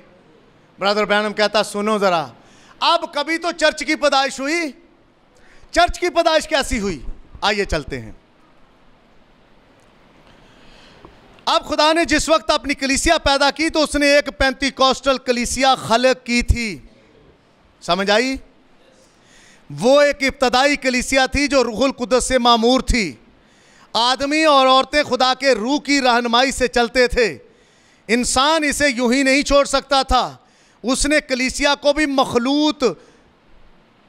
मखलूतुल जिन्स कर दिया। किसने? इंसान ने। सुनिए, बस इसमें इल्मे इलाहियात की सूरत में दुनिया के साथ इख्तलात कर दिया और इससे कलीसिया बहुत खुशनुमा हो जाती है। जी हाँ मेरे अजीज़ों, ये इब्तदाई कलीसिया से कितनी ज़्यादा मुख्तलिफ है। ओ हमने ये सब कुछ कर लिया, यानी बड़ी बड़ी इमारतें बना ली, तालीम याफ्ता खादम आ गया, नंबर 2, नंबर 3 लोगों का बेहतर तरीका, नंबर 4 ऊपर ही ऊपर जाना है हमने, नंबर 5 बेहतर लिबास, लोगों के नामों और उनके पैसे का अंदराज करो। कितना रुपया पैसा है हमारे पास, ये सारी चीजें रखो अपने इल्म में, और फिर लोगों के नामों और उनके पैसे का इंदराज, ताकि इसे ऊपर से ऊपर ले जाएं। उनके खादमों को सेमिनरियों में भेजना ताकि उनकी तालीमी संदे उनके पास हों और इल्मे इलाहियात को मजीद पॉलिश किया जा सके। ये सारा कुछ किया कैसे? मखलूत कलीसिया को ऐसे। पढ़ा लिखा खादम लाओ, ये तो अनपढ़ है। मैं ये नहीं कहता कि खादम को पढ़ा लिखा नहीं होना चाहिए, उसे होना चाहिए, लेकिन इतना भी पढ़ा लिखा नहीं होना चाहिए कि वो खुदा के कलाम को मखलूत करता चला जाए, लफ्ज़ों के साथ खेलना शुरू कर दे, लफ्ज़ों की जंग शुरू करे। जैसे लोगों को बहस तकरार करने की लत लगी हुई है और वो इस किस्म की बीमारी उनके अंदर आ चुकी है और वो इसी में चलना चाहते हैं। ये इब्तदा से खुदा का मंसूबा नहीं था। उसने उनमें से किसी को सेमिनरी नहीं भेजा। खुदावंद के मखसूस शुदा खादमीन बनाने के लिए उसने उन्हें बाला खाना में भेजा कि उस वक्त तक इंतजार करें जब तक रूहुल कुद्दुस उन पर नाज़िल ना हो। उस वक्त तक खादम को इंतजार करना चाहिए जब तक रूहुल कुद्दुस नाज़िल ना हो। ब्रदर ब्रैनम को एक बंदा सवाल करता, कहता है जी आपको किसने मखसूस किया? कहते हैं आपको किस खादम ने मखसूस किया, किस बंदे ने आपको मखसूस किया, कौन सा खादम था? ब्रदर ब्रैनम कहते मुझे रूहुल कुद्दुस ने मखसूस किया। कहते ये क्या बात हुई? तो ब्रदर ने कहा बाला खाना में किसको, उनको किसने मखसूस किया? आज लोग कहते हैं मैं फलां से ऑर्डेन हूं, फलां ने मेरे ऊपर हाथ रखे थे, फलां ने मुझे मखसूस किया था। नबी कहता है रूहुल कुद्दस आपको मखसूस करे। बाला खाना में किसको, किसने मखसूस किया? रूहुल कुद्दस ने। और जब रूहुल कुद्दस ने मखसूस किया तो सुनिए, कलीसिया को इल्म इलाहियत की तरफ लाता है, बजाय इसके कि रूहुल कुद्दस इसकी रहनुमाई करे, वो बिशपों जर्नल निगरानों को ले आए, जबकि रूहुल कुद्दस कलीसिया के लिए खुदा की तरफ से असली रहनुमा है। लेकिन उन्होंने कलीसिया को मखलूत कर दिया। जिस तरह उन्होंने मुर्गियों के साथ किया, जिस तरह उन्होंने खच्चर के साथ किया, जिस तरह उन्होंने मक्की के साथ किया, इसी तरह आज के लोगों ने कलीसिया के साथ कर दिया। रले मिले चलना भाई, बस किसी ਨੂੰ दुखी है ना। देखे ना, ताड़ी वजह तो किसी दी वक्खी च पीड़ होवे तो गल चंगी नहीं है। होती रहे वक्खी में पीड़, होती है तो होती रहे। आपकी वजह से दर्द होता है किसी को तो होता रहे। मैं तो अपने यशवा के सामने एक बात आई, यशवा ने लोगों से कहा भाई बात तुम्हारी का मुझे पता नहीं है, रही मेरी और मेरे घराने की बात, हम तो खुदा यहोवा खुदा की परस्तिश करेंगे। रही मेरी और शिकायना ग्लोरी चर्च की बात, हम तो वही कहेंगे जो नबी ने और खुदा ने अपने कलाम में फरमा रखा है, और जिस तरह उसने प्रीच किया है हम उसी तरह एज इट प्रीच करने की कोशिश करेंगे। आमीन। इन वक्खियों में दर्द ना हो, क्योंकि वक्खियों में दर्द होने से कुछ प्रॉब्लम आ सकती है। इसलिए ज़रूरी है कि हम इन चीज़ों के साथ थोड़ा आगे निकलें। उसने कहा जिस तरह मक्की के साथ किया, जिस तरह मुर्गियों के साथ किया, और जिस तरह और चीज़ों के साथ किया, उसी तरह उन्होंने कलीसिया के साथ कर दिया। सुनिए ज़रा, जिस तरह के वो मखलूत मक्की के साथ हुज्जत करते हैं, ये पुराने वाली, ये बेहतर वाली, ये बेहतर नहीं थी, इसके अंदर मौजूद ज़िंदगी बेहतर नहीं थी, ये बाहर से बेहतर दिखाई दे सकती है लेकिन इसके अंदर मौजूद ज़िंदगी दुरुस्त नहीं। क्या आज कलीसिया के साथ ऐसा नहीं होता? दिखने में तो बंदा अच्छा है, अच्छा बंदा था, पहले अच्छा था, पहले ठीक था, अब ठीक चल रहा है, अब ठीक नहीं चल रहा, बंदा तो ठीक है लेकिन आजकल पता नहीं क्या हो गया। ऐसा नबी कहते मक्की के साथ उन्होंने किया। मखलूत करने की वजह की थी, पहले ये इसका झाड़ कम आ रहा था, ये ज़्यादा फसल नहीं हो रही थी, हमने इसलिए टीका लगा दिया थोड़ा सा और मखलूत कर दिया मक्की को। आगे निकलिए, हम जिंदगी के बारे गुफ्तगू कर रहे हैं। मखलूत, जो चर्च मखलूत होता है, दोगला होता है, उसमें दुरुस्त जिंदगी नहीं होती। वो किसकी जिंदगी जीता है? टीके की। आप जो गोश्त खाते हो मुर्गी का, आप ऐसे वेट नहीं ले लेते, लेकिन आप जानते हैं, जो सुन रहे हैं, जो बैठे मेरे आगे, कि कैसे वो टीका देते हैं और वजन बढ़ जाता है। ऐसे ही होता है। कलीसिया को मखलूत करने के लिए टीका कौन सा लगाना पड़ता है? 2 चने वाली देगां दा, 2 चने वालियां देगां दो, ये मखलूत करने का टीका है। भरो चर्च, टीका लगाओ, चर्च भरो, मखलूत करो चर्च को। अब नबी ने कहा एक दोगला, अस्तिस्ना की किताब के अंदर लिखा है, एक दोगला 10 पुश्तों तक खुदा की जमात में दाखिल नहीं हो सकता। ये मेरी बात नहीं है, ये बाइबल की बात है। कितनी पुश्तों तक? चावल खाने तो शराबी भी आ जाएगा। अब जब चावल खाने शराबी आएगा तो पास्टर साजिद को चाहिए कि शराबी को जन्नत में भी ले जाए। है अगर जुर्रत पास्टर साजिद के अंदर, तो शराबी को, नशाई को, पान खाने वाले को, जनाकार को जन्नत में भी ले जाकर दिखाए मुझे। नहीं ले जा सकता पास्टर साजिद जब तक वो कलाम को पूरा नहीं कर सकता। हम उसके सामने चु चु चु चु चु चु चु चु चु चु करते रहें कि नहीं नहीं ये बड़ा भाई अच्छा है, बड़ी बहन अच्छी है, ये ज़्यादा अगले आने वाले वक्त में हमारे साथ काम देगी। नबी ने कहा जो आपके साथ पहला कदम नहीं चल सकता, वो दूसरा भी आप उसके साथ चलने की उम्मीद ना रखें। जल्द अपने रास्ते को अलग कर लें। आप टाइम बर्बाद करेंगे ऐसे लोगों के साथ। सीधी बात करें उसके सामने। मैं आपको बताना चाहता हूं, मखलूत कलीसिया, अब बस कलीसिया मखलूत हालत में रही।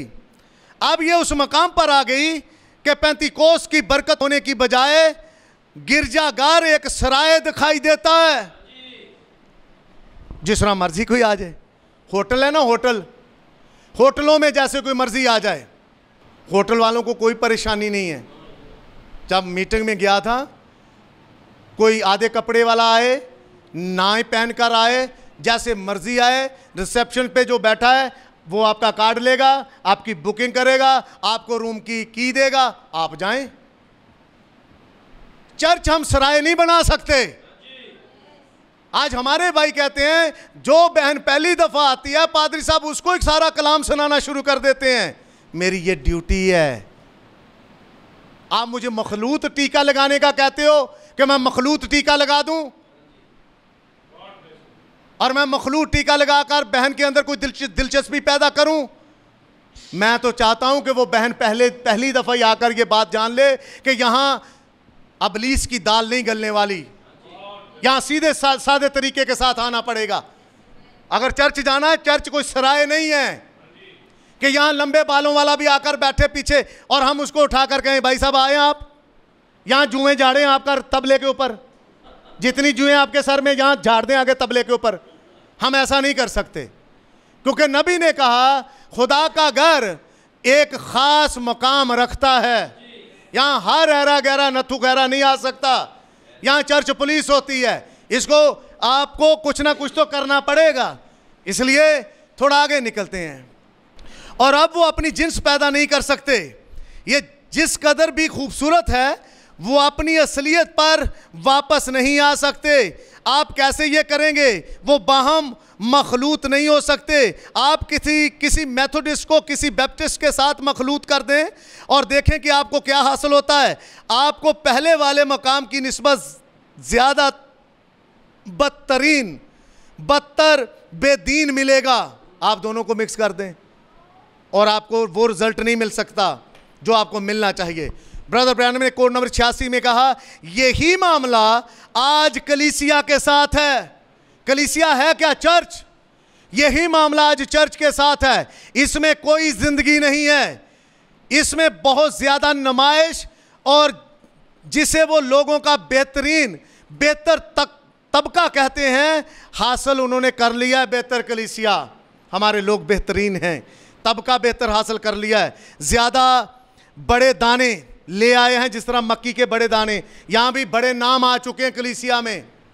हमारी कलीसिया में बड़े नाम हैं, डॉक्टर फलां, डॉक्टर ये, डॉक्टर वो। लेकिन बीज पैदा करो ना, जिन्स पैदा करो। जिन्स नहीं ले सकोगे, उनके बच्चे नहीं आएंगे। मैसेज में ऐसा हुआ, बड़े नाम तो आ गए मैसेज में, लेकिन उनके खानदान कहां हैं? आज ढूंढो, चिराग जलाकर भी देखो तो नहीं मिलते उनके खानदान। क्योंकि नबी ने और खुदा ने कहा था कि बीज अपनी जिन्स के मुआफिक अपनी जिन्स पैदा करेगा, वो फल लाएगा अपनी जिन्स के मुआफिक। जो वो जिन्स थे, उन्होंने जिन्स पैदा कर दी। वो मैसेज की जिन्स थे ही नहीं। उन्होंने गाड़ियां तो ले ली, उन्होंने बैंक बैलेंस तो बढ़ा लिया, लेकिन मैसेज की जिन्स नहीं थे। अगर जिन्स होते कलाम, तो आज कलाम के साथ खड़े होते, ना कि पैसे के साथ खड़े होते। जो कलाम की जिन्स होता है, वो कहता है, खुदा कहता जा नाले में पानी पी, क्योंकि खुदा की जिन्स था। उसने कहा ठीक है खुदा, मैं जाता हूं। जा बेवा के पास, वो तेरी परवरिश करेगी। उसने कहा खुदावंद ठीक है, जाता हूं। कुछ नहीं है शहर में, कहता खुदावंद कोई बात नहीं, तूने रखा हुआ, ठीक है जाता हूं। कौवे तेरी परवरिश करेंगे, ठीक है खुदावंद। जो जिन्स होता है, वो अपनी जिन्स के मुआफिक ही जिन्स को पैदा करता है। पर जो जिन्स नहीं होता, वो जल्द घबराता है। हो यहां तो दम घुटता है, यहां से निकलना पड़ेगा। क्यों? क्योंकि आप उस जिन्स के हैं नहीं। ब्रदर ब्रैनम ने कहा सुनिए, बड़े दाने तो ले आए, आला इमारत तो बन गई, ज्यादा बाइल्म खादम तो ले लिया, लेकिन बोया गया क्या था? दूसरे मकाम पर वो अंदर आ गए और इसे मखलूत कर दिया। और पहली बात जो आप जानते हैं, ये कभी वापस नहीं आ सकता। मैं कहता हूं कि कोई आलम मेरे साथ तारीख में चलकर दिखाए, कोई भी कलीसिया जिसने अपनी इब्तदाई बुनियाद को छोड़ दिया, कभी दोबारा ऊपर आने के काबिल हुई ही नहीं। एक चर्च है शकाइना ग्लोरी टैबरनेकल, आपकी बुनियादी मैसेज है। अगर आप मैसेज को छोड़ दो, मुझे अपनी बुनियाद से ऊपर आकर दिखा देना। कभी नहीं आ सकते आप। जिन्होंने मैसेज ही छोड़ दिया, मैसेज की बातों को छोड़ दिया और एक छन्नी लगा दी कि ये बात आगे जानी चाहिए, ये नहीं जानी चाहिए, ये लोगों को बुरी मालूम होगी और ये ऐसे हो जाएगा, ये वैसे हो जाएगा। आपने ऐसा कर दिया तो अब आप क्या करना चाहते हैं? क्या साबित क्या करना चाहते हैं? मखलूत करना चाहते हैं आप चीज़ों को, और मखलूत करके आप मुझे अपनी बुनियाद से ऊपर आकर कभी दिखा देना। आप 8 साल जो ज़मीन के अंदर थे, अगले 8 साल भी ज़मीन के अंदर ही रहेंगे। क्यों? क्योंकि आपके ऊपर किसी झाड़ी ने असर कर रखा है। वो झाड़ी कभी आपको ऊपर उठने नहीं देगी। इसलिए ज़रूरी है कि मुझे और आपको मखलूत जिन्स से निपटना है, जो दोहरा म्यार लेकर चलते हैं, जो अपने घर में तो फ़र्क ज़िंदगी बसर करते हैं और चर्च में फ़र्क है और पुलपट पर आकर फ़र्क है। अगर ऐसी ज़िंदगी उनकी है तो ब्रदर वो मखलूत है। मैं नहीं कह रहा, नबी ने कहा है। नबी कहता मखलूत है। सुनिए, जब खुदा ने लूथर को भेजा उसके पास बेदारी थी। आप जानते हैं, जब पालूस आया पालूस के पास ही बेदारी थी। जब पतरस आया पतरस के पास ही बेदारी थी। पतरस के साए के नीचे लोग लेट जाते थे। पतरस के साए से लोग अच्छे हो जाते थे। इसलिए मैं आपको कहता हूं, पेंतीकोस्त की बुनियाद पर आ जाओ। जब बुनियाद पर आ जाओगे तो पेंतीकोस्त की बुनियाद मखलूत नहीं थी, रूहुल कुदस ने उन्हें मखसूस किया हुआ था। रूहुल कुदस की मखसूसियत चाहिए, हमें इंसानों की मखसूसियत नहीं चाहिए। आमीन। किसी इंसान का हाथ मेरे और आपके ऊपर नहीं, बल्कि सिर्फ और सिर्फ खुदावंद ही का हाथ होना चाहिए। लूथर जब आया तो लूथर के अंदर बेदारी थी, तो वो दुनिया में छा गया। ये मैं नहीं कह रहा, ये नबी कह रहा है। जब बेदारी आती है तो वो छा जाती है।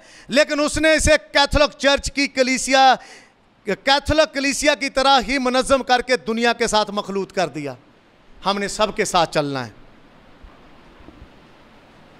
लूथर के लोगों ने कह दिया हमने सबके साथ चलना है। जब सबके साथ चलना शुरू हो गए तो नबी ने कहा वो बेदारी मर गई लूथर की। जब लूथर की बेदारी मरी तो फिर नोट करें, जब उसने ऐसा किया तो उसने क्या किया था? उसने बेदीनों मखलूतुल नस्लों का एक गिरोह पैदा किया और वो फिर कभी नहीं उठा और ना कभी उठेगा। भाइयों और बहनों, मैं आपको साफ कह देना चाहता हूं, अगर मैं और आप इस मैसेज के साथ किसी तरह का कोई खिलवाड़ करना चाहेंगे, ये चर्च अपने पैरों पर खड़ा नहीं हो सकेगा, कभी नहीं खड़ा हो सकेगा। ये हमारे बच्चे वाह हयातियां मारें, बाहर निकलकर कुत्तों जैसी हरकतें हो इनकी, इन्हें मना इनाम करें, तो ये चर्च गिरावट का शिकार बन जाएगा। पर जब इनके ऊपर चेक एंड बैलेंस होगा, ये कभी गलत हरकतें नहीं करेंगे। ये हमारी बेटियां, अगर माँ बाप इनके ऊपर चेक एंड बैलेंस रखेंगे तो ये बच्चियां कभी गलत हरकत नहीं करेंगी। इसका मतलब ये नहीं कि हमारे बच्चे गलत हैं, इसका मतलब यह है कि हम इन्हें गलत होते हुए देखना नहीं चाहते। हम इन्हें चेक करें, ये हमारी ड्यूटी है। फिर ब्रदर बैनम कहते हैं वो फिर कभी नहीं उठा और ना कभी उठेगा। फिर जॉन वेज़ली एक बेदारी के साथ आया, उसने भी इस तरह किया। जो ही वो वफात पा गया और उन्होंने उसे मुनज़्ज़म कर दिया और वेज़लिन मेथोडिस्ट कलीसिया बना ली और वो दोबारा उठ नहीं सकी और फिर कभी उठ ना सकेगी। ये मैसेज का हाल भी ऐसा ही है। कईयों ने टीके पकड़े हुए मखलूत लग रहे हैं। मुझे कहा गया, ब्रदर मैं पुलपट के ऊपर झूठ नहीं बोलता, मैं वैसे भी नहीं झूठ बोलना चाहता। उन्होंने कहा मैसेज में इतना तो चलता है, थोड़ा बहुत तो चल जाता है, 2 बीवियों वाला डीकन बना दो, इतना तो चल ही जाता है। चलाना चाहते हो? और उनकी सपोर्ट कौन करते हैं? जो आला पाए के खादम हैं, वो उनकी सपोर्ट करते हैं। अब हम उनके साथ कैसे चलें? अगर चलना चाहते हैं तो बेदारी मर जाएगी, ये बीज खत्म हो जाएगा। अब आपके ऊपर है, इस बीज को मारना है या इस बीज की हिफाजत करनी है। इस बीज को अपनी जिन्स पैदा करने दें। जब यह बीज अपनी जिन्स पैदा करेगा तो फिर खुदा उस बेदारी को लाएगा जो वो लाना चाहता है। सुनिए ज़रा, थोड़ा आगे आता हूं कि मखलूत कैसे कर देते हैं। ब्रदर ब्रैनम कहते हैं खुदा एक ही चीज़ को समझता है और वो है खून। वो सिर्फ इसको समझता है, वो खून को जानता है, वो नस्लों और रंगों को नहीं जानता। वो खा इंसान काला हो, गोरा हो, नीला हो, सफ़ेद हो, भूरा हो, या जिस किसी नस्ल का भी हो या रंग का हो, इस बारे में कुछ नहीं जानता। वो बेटे और बेटियां हैं, उसने उनको अपने बाग के फूलों की मानद बनाया। वो उन्हें उसी तरह देखना पसंद करता है जैसे उन्हें उसने बनाया था। वो उसी तरह पसंद करता है ये उसी तरह के रहें। इनको बिगाड़ता कौन है? इंसान। इंसान बिगाड़ता है और बिगाड़ कर उनकी कुछ शक्ल और बनाना चाहता है। फिर एक कोड है, सुनिए ज़रा, मैं यहाँ से पढ़ना चाहता हूँ आपके लिए टैब से। 2-3 कोड पढ़ के मैं बंद करता हूँ इसको। ब्रदर ब्रैनम का मैसेज है, अब कलीसिया को किस हालत में होना चाहिए। मैसेज ये नहीं है, मैसेज वही है कि फरमूदा कलाम बीज है और कोड नंबर उसका 203 है। और 203 कोड में कहते हैं, अब हमने तलाश किया कि यानीस और यमरीस ने मूसा का मुकाबला किया, हम इस पर बात कर चुके हैं। आखिरी ज़माना में यही चीज़ किस तरह होगी। आखिरी बात जिस पर हम पहुँचे थे ये थी कि खुदा हर बीज को उसके जिन्स के मुआफ़िक खुदा ने बनाया, जो कि उसका कलाम था। समझे? फिर जब उसने इंसान को अपनी सूरत पर पैदा किया तो ये उसके कलाम का बीज था। जब यसु मुजस्सम हुआ तो खुदा का कलाम था। खुदा का कलाम जिस्म में आया, और जब हम खुदा के कलाम को कबूल करते हैं तो हम अपने बदन में खुदा का कलाम बन जाते हैं। समझे? कलीसिया को इसी हालत में होना चाहिए। किसकी हालत में? कलाम वाली हालत में। इसको कभी रस्म वाली हालत में नहीं होना चाहिए। कलीसिया अपनी एक सूरत रखे, अपनी ठोस एक शक्ल रखे, अपना एक चेहरा रखे। कलीसिया वो हर चेहरे में नहीं चली जानी चाहिए, एक चेहरा कलीसिया का होना चाहिए। फिर एक कोड है, ब्रदर ब्रैनम का मैसेज है। लोग कहते हैं नहीं, इस जमाना के लिए खुदा का मुहैया करदा तरीकाकार। उस मैसेज में कोड नंबर 10 है और उसमें ब्रदर ब्रैनम ने कहा, सुनिए, यही मामला आज के मसीहियों के साथ भी है। हमने उनकी खुशामदें की, उनके साथ बैठे गुफ्तगू की, खुफिया तरीके से उनको अंदर लाए और उनको कलीसिया में शामिल कर लिया। उन्हें जिस बात की ज़रूरत है वो पुरानी तर्ज का दुआया मज़बा यहाँ होना चाहिए था, इस बात की ज़रूरत थी उन्हें। लेकिन हमने तो खामोशी में ले आए। नहीं अच्छा भाई, या साथ चलेगा, रखो यार इसे साथ। हत्ता के खुद को कुर्बान करके खुदा के मुकर्रर करदा तरीके से आएँ, यहाँ तक कि खुद को दुनिया से आज़ाद कर लें। तकलीफ दे बात यह है कि वो रजिस्टर में अपना नाम लिखवाते हैं और कलीसिया के रुकन बन जाते हैं। इन्हें बस यही कुछ करना होता है। लेकिन खुदा का मुकर्रर करदा तरीका यह है कि आप ठहरे रहें और अपना काम करते रहें, हत्ता कि खुदा आपको नई पैदाइश का तजर्बा अता कर दे। ये बिल्कुल सच है। आप उसे पकड़ कर निकालेंगे तो वो मर जाएगा। आज लोगों के साथ यही मामला है। वो नई पैदाइश को चकमा देते हैं। मैं नवे सिरे तो पैदा हुए, बपतिस्मा लिया, वो चकमा दे रहे हैं। वो इसे पसंद नहीं करते। उन्होंने नई पैदाइश को किसी और चीज़ से बदल दिया है। आपको बस ये करना है कि आप आएँ और ईमान लाएं। ईमान तो इब्लीस भी रखता है, आप ये जानते हैं, लेकिन वो नए सिरे से पैदा नहीं हुआ। नई पैदाइश ज़रूर है, इसके साथ कुछ और मुंसलिक है, यानी दुनिया के लिए नामौजू और बेमज़ा हो जाता है। आप दुनिया के लिए ना तो अच्छे हैं और आप में कोई मज़ा भी नहीं है। दुनिया आप में कोई दिलचस्पी नहीं रख पा रही। जो शख्स खुदा का हो जाता है वो दुनिया के लिए कुछ नहीं है। दुनिया उसके साथ नहीं जुड़ना चाहती। कोई भी पैदाइश उलझन है, इससे कतई नज़र कि ये कहाँ पर हो, खा ये सूरों का बाड़ा हो या कोई हस्पताल, पैदाइश उलझन ही है। आज भी लोगों के लिए पैदाइश उलझन है। हम उनसे ये कह रहे हैं, बच्चे नए सिरे से पैदा हो जाओ, लेकिन उनके लिए पैदाइश उलझन ही है। और उलझन कैसे है? फिर एक और कोड है ब्रदर ब्रैनम का, सुनिए, यहोवा यरी 2 कोड नंबर 82 है। और क्या कहते हैं नबी, सुनिए, आप मखलूत करने पर गौर करें। आप जानते हैं, अगर मैं कुछ भी, जैसे आप एक गधे को लेते हैं और एक घोड़े को लेते हैं, उनसे खच्चर पैदा हो जाता है। खुदा ने कहा हर बीज अपनी जिन्स पैदा करे। अब आपकी ये तरक्की कहाँ से आ रही है? आपका अपना मंसूबा उसको रद्द करता है, जिस पर आप ईमान रखने का दावा करते हैं। खुदा ने कहा कि हर जिन्स अपनी जिन्स उगाए। ये दोबारा नस्ल नहीं बढ़ा सकता, नहीं, ये ख़त्म हो चुका है। और मैं सोचता हूँ कि जितनी चीज़ें मैंने कभी देखी, खच्चर उनमें सबसे ज़्यादा जाहिल है। आप उसे कुछ भी सिखा नहीं सकते। वो अपने उन बड़े बड़े कानों के साथ बैठा रहेगा, कलीसिया में बैठा रहेगा, फेलोशिप में कान घुमाएगा चारों तरफ। आप सोटी को ऐसा करोगे, वो उसके कान खड़े हो जाएंगे। आप पारी साहब जोर से बोल रहे हैं, कुछ ना कुछ करेंगे, कहेंगे मुझे ना कह दें कुछ, वो कान घुमाएगा। ब्रदर बैनम कहते हैं ये इतना जाहिल है, आप इसे कुछ समझा ही नहीं सकते, ये कभी समझ नहीं सकता। सुनिए ज़रा, आप कुछ भी नहीं सिखा सकते। ये मुझे याद दिलाता है, वो वहाँ बैठ जाएगा, आप जाएं उसे बातें सिखाएं। ये मुझे कुछ लोगों की याद दिलाता है। आप नबी तो बात कर रहे हैं खच्चर की, तो उस खच्चर की बात करके कहते हैं ये मुझे कुछ लोगों की याद दिलाता है। कुछ लोग खच्चर की सिफ्त के हैं। कैसे? जाहिल आदमी, उनको समझाएं भी। ब्रदर छोड़ दें ये ग्रुप, इस ग्रुप में आपके साथ कुछ अच्छा नहीं होने वाला, निकल आए इधर से। नहीं, मैं तो इनको मैसेज सुना रहा हूं। ब्रदर ने कहा कभी इब्लीस के मैदान पर जाकर जंग नहीं करें, आप जंग हार जाओगे।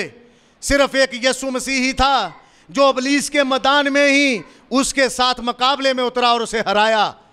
आप यीशु मसीह से बड़े हैं, मैं यीशु मसीह से बड़ा हूं? नहीं, मैं तो देखो जी, मैं तो उनको सिखा रहा हूं। वो आपसे कई गुना सीखे हुए हैं, कई गुना आपसे सीखे हुए हैं, और मखलूत बीज हैं। वो आपको भी मखलूत करना चाहते हैं। आपके साथ क्या कुछ नहीं कर रहे। सुनिए, मुझे कुछ लोगों की याद दिलाता है जो आज ईमानदार होने का दावा करते हैं, बहुत लंबे कानों के साथ वहां बैठ जाएंगे और कहेंगे मौज़ात के दिन गुजर चुके हैं। ईहा ईहा ईहा यहां लिखा हुआ है, ये कहेंगे। वो जानता ही नहीं है वो कहां से आया है, वो इस बारे में कुछ जानता ही नहीं है।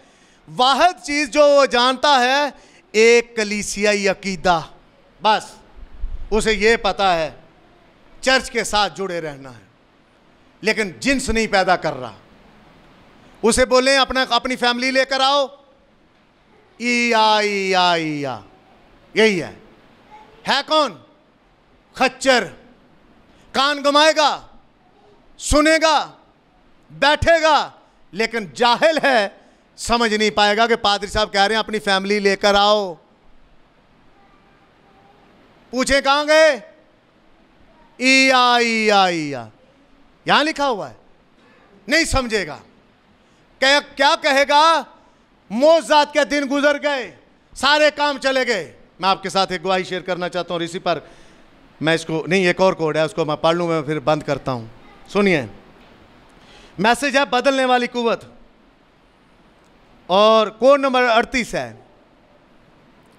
और 38 कोड के अंदर नबी ने कहा आप देखें, अब हम सब कुछ तरतीब में पाते हैं। खुदा ने यह फरमाया था, उसने कहा था ऐसा हो जाए, और ऐसा हो गया। और एक बागे अदन बन जाए, वहां प्यारे खूबसूरत फूल उग जाएं, वहां मेरा बेटा हो कौन? आदम। आदम कौन है? खुदा का। और खुदा का यह तसव्वुर था कि यहां बागे अदन हो, और अदन के अंदर फूल खिल जाएं, और उन फूलों के बीच में मेरा बेटा फिरे। खुदा तो नहीं चाहता था कि ऊंट कटारे हों, चाहता था खुदा। खुदा तो नहीं चाहता कि आपके ऊपर बीमारी आए। आप लाते हो बीमारी अपने ऊपर, मज़बा को छोड़कर बीमारी आपके ऊपर आ जाती है। मैं आपको एक मिसाल देता हूं। जब लोगों ने खुदा को छोड़ा तो उनके अंदर बीमारी आ गई। तो लोग चलाए मूसा से, कहने लगे, ओ नबी मूसा, हमारा बुरा हाल हो गया, हम तो मर गए, लुट गए, पिट गए। मूसा ने हारून से कहा, आग ले और बीमारी के और लोगों के बीच में खड़ा हो जा। रेफरेंस क्या बताता है? बीमारी आप खुद लाते हो। क्या करके? खुदा को बाईपास करके। एक चाय के कप के ऊपर आप मर जाते हो। चाय का कप हमेशा आपको चर्च आने में लेट करता है। आप एक नींद की झपकी के ऊपर मर जाते हो। आप एक दोस्त की खुशगपी के ऊपर मर जाते हो। वजह क्या है? आप चर्च को चर्च नहीं समझ रहे। यह खुदा की हजूरी है। आज भी खुदा यहां मौजूद है। मैं आपको इसको जीता जागता सबूत आपके साथ रखता हूं। और सुनिए, इस कोड को पढ़िए जरा। खुदा ने कहा, मेरा बेटा फूलों में फिरे। खुदा नहीं चाहता था कि मेरा बेटा कांटों में फिरे। खुदा ने यह कर दिया। खूबसूरत फूल उग जाएं, उग गए फूल। मेरा बेटा वहां होगा जो कि मेरी सूरत पर है। वो वहां बागे अदन में खड़ा हो और उसकी दुल्हन उसके साथ कायम रहे। और वो कैसा शानदार मंजर था। क्या बात थी वो, जब आदम और हवा फिर रहे थे। वो एक बाप था, आप जानते हैं।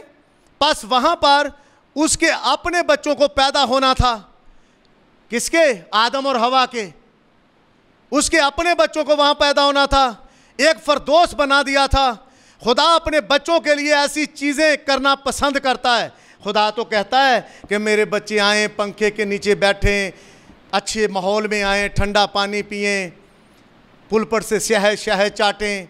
शहद ही आपको मिलता है। आप आएँ और ये करें। लेकिन आप हैं कि आप ऐसा करना नहीं चाहते। खुदा की मर्जी है कि आप बागे अदन में फिरें। और बागे अदन है क्या? खुदा की हजूरी। यहाँ खुदा होता है, वहाँ बागे अदन ही है। सुनिए, ऐसी चीज़ें करना खुदा पसंद करता है। क्या आपको याद नहीं कि आप कैसी माएँ हैं? यहाँ जो माएँ बैठी हैं, कभी बहन कोसर चाहेगी कि नादिया को कीलों वाली जूती ले दें जिसमें कील उभरे हों। ले नादिया, पा के जा 9 नंबर जूती, तो फिर इन्हों पा के। खुदा भी नहीं चाहता। नबी ने यहां कहा, सुनिए जरा, आप कैसी माएँ, आप जो माएँ हैं कैसा करती हैं आप? किस तरह से कोई मसला नहीं होता, चाहे आपको रोजमर्रा की अशिया में कटौती भी करनी पड़ जाए। भाई जवेद दे पैसे जो थोड़े थोड़े पैसे रख के नादी वाली चाहे सूट ली पैसे बचाते जे ना, किसी तरह कुछ कर दे जे ना, पड़े आप करती हैं। थोड़े थोड़े पैसे बचाकर आप ये सारा कुछ करती हैं। एक अच्छे जूते के लिए एक जोड़े की ज़रूरत पड़ती है जो आपको पसंद होते हैं, तो आप ऐसा कर जाती हैं। समझे?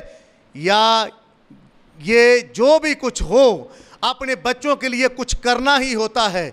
और वालिद कैसे थोड़ा सा और सख्त काम कर लेता है, 2 फेरे होर ला लेंदा है, सख्त काम कर लेता है कि मुझे अपने बच्चे के लिए कुछ करना है, क्योंकि बच्चों को कुछ लेकर देना होता है। समझे? खैर, हम जो यहाँ नीचे हैं सिर्फ ये जाहिर करने के लिए कि वालदैन हैं, नाल उन्होंने सूट दे के 10वीं दिन लै तू ही तो साड़ी कदर नहीं करते, असी तो करनी ताड़ा प्यो जुआ, ताड़ी माँ जुआ, मुझे तो करना ही पड़ता है, इसलिए हम ये कर लेते हैं तुम्हारे लिए। नबी यही बात कर रहे हैं और आज आप भी यही बातें कहते हैं। मैं भी ये ऐसा ही कहता हूँ कि आप तो हमारे साथ ऐसा नहीं करते, लेकिन हम आपके लिए करते हैं। देखिए ब्रदर बैनम कहते हैं, खैर हम जो यहाँ नीचे हैं सिर्फ ये जाहिर करने के लिए कि वालिदैन हैं, मगर वो शानदार और मेहरबान बाप और माँ दोनों हैं। गौर करें कितना ज़्यादा बढ़कर कोई हैरत की बात नहीं है कि रसूल ने कहा ना आँखों से देखें, ना कानों से सुने, ना इंसान के दिल में आए। वो सब चीज़ें खुदा ने अपने मोहब्बत रखने वालों के लिए ज़ख़ीरा कर रखी हैं, तो वो क्यों नहीं देगा? वो देगा। उसके पास एक बेहतरीन ज़ख़ीरा है। फ़र्क सिर्फ ये है कि हम जिन्स किसकी हैं। वो अपनों को देगा, अपनों के ऊपर निशावर करता है। फ्राइडे के दिन मैं बच्चों के साथ रोज़े में था। मैंने इन बच्चों से कहा कि पेंतीकोस वाला मसा चाहते हैं, खुदा आपको नेमत दे। 9 नेमतें हैं जो कलीसिया के अंदर काम करती हैं और आज शायद हम वाकिफ़ नहीं हैं। आज हमारे बच्चों को सिर्फ एक ही नेमत का पता है और वो ये है। ये बड़ी अच्छी नेमत है, जिसके पास भी है उसके लिए सबसे अच्छी नेमत यही है और इसके साथ ही वजीर है। इसके अलावा 9 नेमतें और हैं। पढ़ ले करंथियों की किताब के अंदर जाकर। और खुदा किसको देता? कलीसिया को। किसी को ज़बानों का तर्जमा, किसी को ज़बानें, किसी को कुछ, किसी को कुछ, किसी को कुछ। 9 नेमतें कलीसिया को देता है। आज क्या आप नहीं पाना चाहते? आप पाना चाहते हैं, लेकिन पाने की गरज से लाइन में आकर आ जाएं। मैंने बच्चों से कहा, आपके सामने से बदरूहें भागेंगी, खुदावंद के सामने झुक जाएं। दिलचस्पी आपकी होनी चाहिए, खुदावंद मुझे ऐसा मसा दे कि मैं अपने पास्टर साहब के साथ जा सकूं और जाकर वहां तेरी प्रस्तुत कर सकूं, और खुदावंद बीमार अच्छे हो जाएं। मैं खुदावंद हाथ रखूं बीमारों पर और बीमार अच्छे हो जाएं, लेकिन उसके लिए दिल साफ करना पड़ेगा। अगर लड़का है उसको दिल साफ करना पड़ेगा लड़कियों को लेकर, अगर लड़कियां हैं उनको दिल साफ करना पड़ेगा जिस्म की ख्वाहिशों को लेकर। तब, क्योंकि रूह पाक जो है वो पाक दिल में आता है। ब्रदर ब्रैनम कहते हैं, जब यूहन्ना ने देखा कि नया यरूशलेम आसमान से उतर रहा है, तो वो आका टिका कहाँ? ज़मीन पर। नबी ने कहा, जब रूहुल कुदस कबूतर की मानद उतरा तो वो नया यरूशलेम ही उतर रहा था। नीचे बदन ज़मीन मौजूद थी, कौन सा? यीशु मसीह का। आमीन। फिर नबी ने कहा कि आज भी खुदा कलीसिया को नेमतें देना चाहता है, लेकिन यहां ज़मीन तैयार नहीं है, ज़मीन को तैयार होना है। हम दुआ कर रहे थे, चलती रही। करने के बाद जब हम लियाकताबाद, जैसे धल्ला कहते हैं, उधर जा रहे थे, 4 भाई थे हम, मैं, ब्रदर डीकन, ब्रदर आसफ और भाई लूका। ब्रदर आशर लेट थे, हमेशा की तरह ये लेट ही होते हैं। ये उधर भी लेट ही पहुँचे। हम बाज़ार से होकर जा रहे थे। जब हम जा रहे थे, हालांकि सौहरियां घर बंदा जल्दी पहुँचता है, उत्थे भी लेट पहुँचते हैं, समझ आ रही? तो वहाँ भी ये लेट थे। पता नहीं, हमारे पीछे एक नौजवान औरत थी, सेहतमंद, कद्दावर, पढ़ी लिखी, और उसका भाई दौड़े चले आ रहे हैं। सांस चढ़ा हुआ इस औरत को। हम दरवाजे में अंदर ही होने लगे हैं। कहती, आप मसीहियों के पादरी हैं? मैंने कहा, हाँ जी। आप बस मेरे ऊपर दुआ कर दें, बस आप डांट दें, मेरे ऊपर कुछ साया है, आप बस डांट दें, वो बस जाना चाहती है, आप बस कर दें ऐसा। बाज़ार के अंदर दुकानें हैं, धल्ले बाज़ार के अंदर बहुत सारे लोग जमा हो गए। मैंने उस बहन को कहा, आप अंदर आ जाएं, मैं घर वालों से बात करता हूं, हम अंदर बैठकर आपके लिए प्रेयर कर देते हैं, क्योंकि बाहर मजमा लग गया है। जब अंदर गए, मैंने जरी की नानी से बात की कि वो एक बहन है, आई है हमारे पीछे, तो उसके लिए दुआ करनी, उसको बुला लें। उन्होंने कहा बुला लें। उसका भाई भी था, ऐप बनाता है कंप्यूटर के या मोबाइल के, पता नहीं क्या, पढ़ा लिखा आदमी है। ब्रदर आसफ या ब्रदर डीकन के पास किताबें थी, ये याद नहीं है। हम उस भाई को किताबें दे रहे हैं, पढ़ा लिखा नौजवान। मैंने कहा, भाई ने कहा, ब्रदर ये लें आप किताबें, आप इसको पढ़ें। आगे से कहता, नहीं नहीं, ये किताबें नहीं चाहिए, क्योंकि मेरे पास पढ़ने का टाइम ही नहीं है, नहीं है मेरे पास पढ़ने का टाइम। मैंने कहा, ब्रदर ले लें। साथ ही एक और बहन खड़ी थी, उनके घर मेहमान आई हुई थी, उसने आवाज़ दी उसी वक्त। उसने कहा, भाई ये किताबें आप मुझे दे दें, ये किताबें मैं पढ़ूंगी। खैर वो बहन आई, भाई लूका से मैंने कहा, गीत गाएं आप? कहती, नहीं नहीं नहीं, गीत नहीं गाएं, बस गीतों से मुझे कुछ होता है। अगर तो मेरा घर होता या चर्च होता तो मैं गीत गवाता। मैं नहीं चाहता था कि किसी के घर के अंदर ऐसा कोई मामला खड़ा हो। मैंने भाई लूका से कहा, ठीक नहीं नहीं, हम गीत गाएंगे, हम वैसे आप दुआ कर देते हैं। हमने दुआ की। मैंने कहा, आपका नाम क्या है? और कहती, रोज़ मैरी। उसका भाई कहता, नशीन। भाई कहता, कल ये अपना नाम बता रही थी एलिज़ाबेथ, परसों लिशबा, ये अपने नाम बदलती रहती है। तो बुरा हाल है, बताने का मतलब बुरा हाल है। पढ़े लिखे हैं, जूती से, चप्पल से इतने इतने पाँव, भाई लूका कहता उस भाई के बाहर थे, क्योंकि भाग कर पीछे आए थे। खुदावंद की शुक्रगुजारी करो, खुदावंद ने आपको समेटा हुआ है। आप अगर मेरे साथ फ्राइडे के दिन रोजे में उतरो, ये तो एक वाकया है। आप बाजारों में चलोगे, लोग आपके साए के नीचे ना लेटे तो खुदावंद ने यह खिदमत ही नहीं दी। मैं आपको सच कह रहा हूं, अगर खुदावंद खिदमत देता है तो वो फल भी देता है। ये तो एक मामूली सा वाकया हुआ कि हमने 2-4 बच्चों के साथ बैठकर दुआ की और खुदावंद से मांगा कि खुदावंद ये तजर्बा चाहिए, जिस तरह तू पालूस के साथ था, पतरस के साथ था, हमारे साथ भी तू ऐसा ही हो। और खुदावंद ने कल के रोज़ ही यानी फ्राइडे की शाम को ही हमारे साथ ये वाकया करवाया।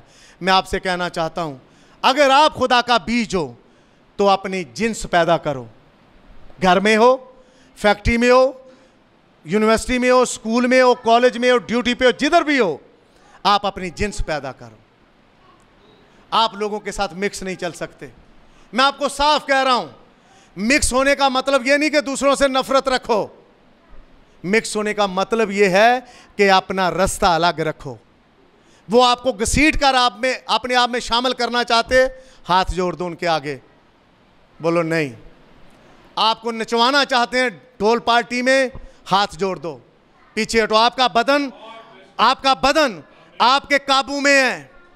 ऐसा नहीं कोई आपको ऐसे नचा दे कि आप नाचते रहो, ऐसे ही उनके कहने के ऊपर, उनके लफ्जों के ऊपर नाचते रहो। आपका बदन आपके काबू में है, आपके होंठ आपके हैं, कोई इनके ऊपर लिपस्टिक नहीं लगा सकता जब तक आप नहीं चाहोगे। आपके बाल आपकी मलकियत है, खुदा ने आपको नजारत दे रखी है, कोई इनके ऊपर कैंची नहीं लगा सकता जब तक आप नहीं चाहोगी। ऐसे लोग कहते ओहो किसी ने पकड़ के कैसे कर दिया, कोई नहीं पकड़ सकता। किसी की जुर्रत है कि आपके बदन के अज़ा को पकड़ कर कोई ऐसा काम कर दे। कल को कोई आपका बाजार में हाथ पकड़ेगा तो आप कहोगे उसने मेरा हाथ पकड़ लिया था, मैं उसके साथ ही चला गया या उसके साथ ही चली गई। ये कोई बातें करने वाली करो, जाहिल खच्चरों वाली हरकतें ना मेरे साथ करो कि नहीं जी नहीं तूने तो ऐसा कर दिया। कान गमाते हो, सारी हरकतें आपके अंदर इन खच्चरों वाली पैदा हो चुकी हैं। हम हैं क्या मैसेज के, हो कहाँ मैसेज के, चर्च में नहीं। तो फिर मैं आपको साफ कहूंगा, नबी ने कहा खच्चर हो तुम, गलत जगह पर हो तुम। तुम्हारे ऊपर यह अभी तक चीज आई नहीं है कि तुम अपने आप को ठीक जगह पर ला सको। नीली सैंडर की आपने बात सुनी, ब्रदर ने कहा तुझे वहां नहीं जाना चाहिए था। कुछ बहनें होती हैं, मैं तो उन्होंने समझा नहीं गई सा कि डीजे बंद करो, समझाने गई थी या खुद नाचने गई थी वहां पर। आपका भी मुझे सीन आया मेरे सामने, आपका भी आ जाता है। क्यों आता है? आप समझाने जाते हो या उनके साथ नाचने जाते हो? समझाने जाते हो तो फिर पकड़ो लीड, खींचो, बंद करो। ये तमाशा नहीं होने वाला हमारे घर में अंदर तमाशा ये। इसलिए मैं आपसे कहना चाहता हूं, अगर आप खुदा की जिन्स हो तो खुदा की बीज, खुदा की नस्ल हो और खुदा का बीज पैदा करो। कहीं पर भी सहरा में भी फूल खिलते हैं, शराब कौन करेगा? खुदा। इर्द गिर्द सारे समझो सहरा है, कुछ नहीं है। लेकिन आप अगर खुदा का बीज हो तो आपके लिए खुदा बादल लाएगा, आपकी ज़िंदगी शराब होगी। इसलिए ब्रदर, बेटों और बेटियों, आपको खुदा पसंद करता है, खुदा आपको लाइक करता है, खुदा आपकी अपनी ब्लेसिंग आपके अंदर रखना चाहता है। अपने दिल को खुदा के सामने रख दो। खुदावंद, मैं तेरे नाम से बदरूहों को डांटना चाहती हूँ, मैं तेरे नाम से बीमारियों को डांटना चाहता हूँ। आइए अपने पांव पर खड़े हों और खुदावंद की शुक्रगुजारी करते हैं। Praise God.